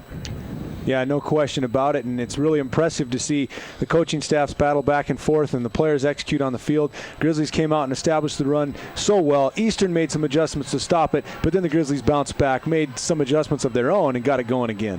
Let's go back down on the field one more time. Brian Salmon standing by with big Willie Walden. I told you, Tom, I'd have Willie Walden. He wasn't hard to find. Willie, you had a great game. Describe that play when you leaped over the guy going into the end zone. You look like a track star in that one. No track star, no football. I don't know. I was just tired of, I catch a lot of good balls, and, You know, the run after the catches was important. And the guy's like 5'5" in high heels, so I didn't think I was going to be able to run him over. So I just went ahead and did a little jump. I didn't know that Willie Walden is also a comedian, besides being just a football player. Now, as far as Justin Green, he had a great game. How would you describe his play? Justin Green, all of our running backs are really good. You know, we got Lex that'll make people miss. JR will make people miss. And Justin will make people wish they had missed. You know, and that's what you saw today. I mean, when it came down to the third, fourth quarter, they didn't want to tackle me anymore. You saw guys jumping out of the way, and so I wouldn't want to tackle him, so I don't blame him. Okay, well, he'll be here all week. Coming into this game, Willie, coming into this game, you guys wanted to win out as far as like to win the Big Sky Conference and get a good seeding going into the playoffs this year. You guys did that. Yeah, we still got one game left to go. You know, we still got one more, but that was definitely a statement right there to the rest of the country that the Grizz got their swagger back and we're coming to get you, and if you're in the way, God have mercy on you. All right, well, thanks, bro. 41-10, the Montana Grizzlies win this game. Back upstairs to you, Tom. So he starts out with jokes and then God have mercy on you at the end. Wow. He's a preacher, too. Yeah, he hits all facets there. But Willie Walden, like I said, Brian said, a spectacular move on that catch he had inside the red zone. And you know, he is quite a funny guy and a nice young man. And the Montana Grizzlies with a nice win today, 41-10, as they improve again in the Big Sky Conference, and they now are sitting right where they want to be, as Coach Houck said and as Justin and Willie said, and they can sit back tonight and see what the Bobcats do at Portland. But no matter what the Cats do, it still comes down to next week in Bozeman. They've got to take care of business one more time. Well, as we wrap things up today, I look down on the field and see Joel Robinson hugging his mom and his family there and his brother. And again, just a great job by those Grizzly seniors ending their career here at Washington Grizzly Stadium. Hopefully they'll get a chance to come back and maybe in the playoffs. But as far as regular season, that was it. What a great group these guys have been. You know, Brent Myers, there's just a lot of great kids and really a lot of great stories from in-state. Kids that have come here and walked on and just had tremendous careers. Really proud of all of them. Again, those seniors on this team, the 15 seniors playing their last regular season game. Chris Connors, Derek Decker, who was out with injury, but was still honored today, of course. Dylan McFarland, John Skinner, Tim Bush, Dave DeCoit, Brad Weston, who did not play, and he's most likely gone for the season as well with a foot injury, but Brad with a great career here, and Andy Thompson, Chris Snyder, Doug Clark, Joel Robinson, you mentioned, Brent Myers, Dane Oliver, Jason De La Selva, and Kyle Scholl, who has not played this year. He had to retire with a neck injury, but another senior, and those 15 guys did give a lot of blood, sweat, and tears to this program, and hopefully we'll be back in 2 weeks with a home playoff game. That'd be a lot of fun. Well, a final thought from me, Tom. You know, you mentioned the seniors and what a nice way to go out. They accomplished a lot this year and a lot today. They won at least a share of the Big Sky title next weekend. It'll set up for a big game. The odds are, if the Bobcats prevail today, as their standings would indicate, they probably will. Although that's no gimme, as Grady mentioned, in Portland State tonight. But if they do prevail, that'll set up a great game down in Bozeman for a championship. And Coach Kramer has done a good job of getting his team ready and turning that program into an excellent program too. And Grady talked about it. He's been in that rivalry himself, how it's so neat that those two state teams can contend for a title in the Big Sky Conference at the end of the year. Yeah, I mean, I'm just, I'm hoping Montana State wins tonight at Portland State and sets up the conference championship game in Bozeman. I mean, that's what I think all Montana fans, you might be a Grizzly, you might be a Bobcat, that's okay, root for your team. But when it comes down to Big Sky football, you should want those Montana schools playing for the championship every year. And hopefully that's what happens next week. It'll just end up being an outstanding game. Looking at the final stats one last time, and it was domination by the Montana Grizzlies. 491 yards, 9 shy of the 500 mark, and that's just incredible. And the hold Eastern to 168, and Montana rolls 41-10 over the Eastern Washington Eagles. Please join us 1 week from now from Bozeman, as we will be there for the 103rd meeting between the Grizzlies and the Bobcats. And who knows, it could be for a conference title, depending on what the Bobcats do tonight. For all our crew, I'm Tom Cott saying thanks so much for watching, and join us again next week high noon from Bozeman, from Bobcat Stadium. For Brian Salmon and for Grady Bennett and Bob Hermes, I'm Tom Cott saying thanks again for watching us here on the Montana Television Network, and we'll see you next week for Cat Grizz from Bozeman. Good night.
Now, back to Grizzly Gridiron Classics.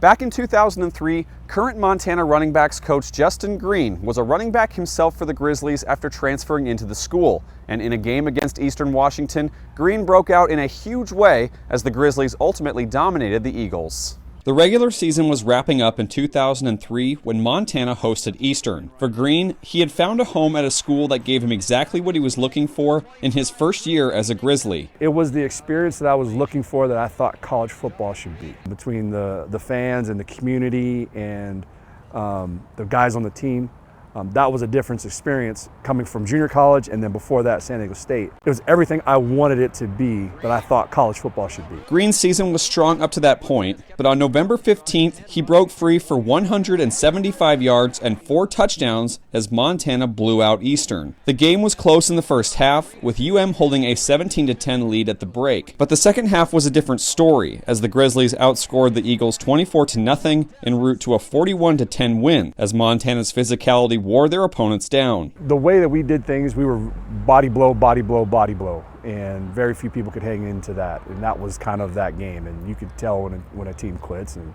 shuts it down, and they have to finish the game. His best highlight came in the fourth quarter, a 37-yard touchdown run, and a play he remembers well. He's in for a touchdown. Flags on the play, but Justin Green just made an incredible run to the end zone. I think it was a long run where I kind of stiff arm a guy and he grabbed my face mask and I fall into the end zone. Coach Houck, still today, the ball came out when I crossed the end zone and I still get flack for that, not holding on to the football, not thinking that ball security is important. But scored the touchdown and again, ended up winning pretty well. While Montana exited the playoffs early in 2003, the Grizz went to the national championship game in 2004 when Green was a senior. That 2003 season set the tone for Green as he learned the intricacies of the program, a place where he's now been an assistant coach since 2012. I was still getting immersed in the Montana way they did things up here. So to learn about the players, the pride and tradition of the program, I was still in the infant phases of learning that and really knowing kind of what that meant, to be here after that. I really kind of knew what it meant after playing that first Montana State game, that first playoff game, of how important football is to this community and to our players. Reporting in Missoula, Kyle Hansen, MTN Sports. Now, back to Grizzly Gridiron Classics. After playing in the NFL after his Grizz playing days were done, Green has been on staff at Montana as a full-time coach since 2012. Thanks again for watching this week's Grizzly Gridiron Classic. Next week, we'll jump to 2005 for a homecoming victory to remember against Weber State. See you then.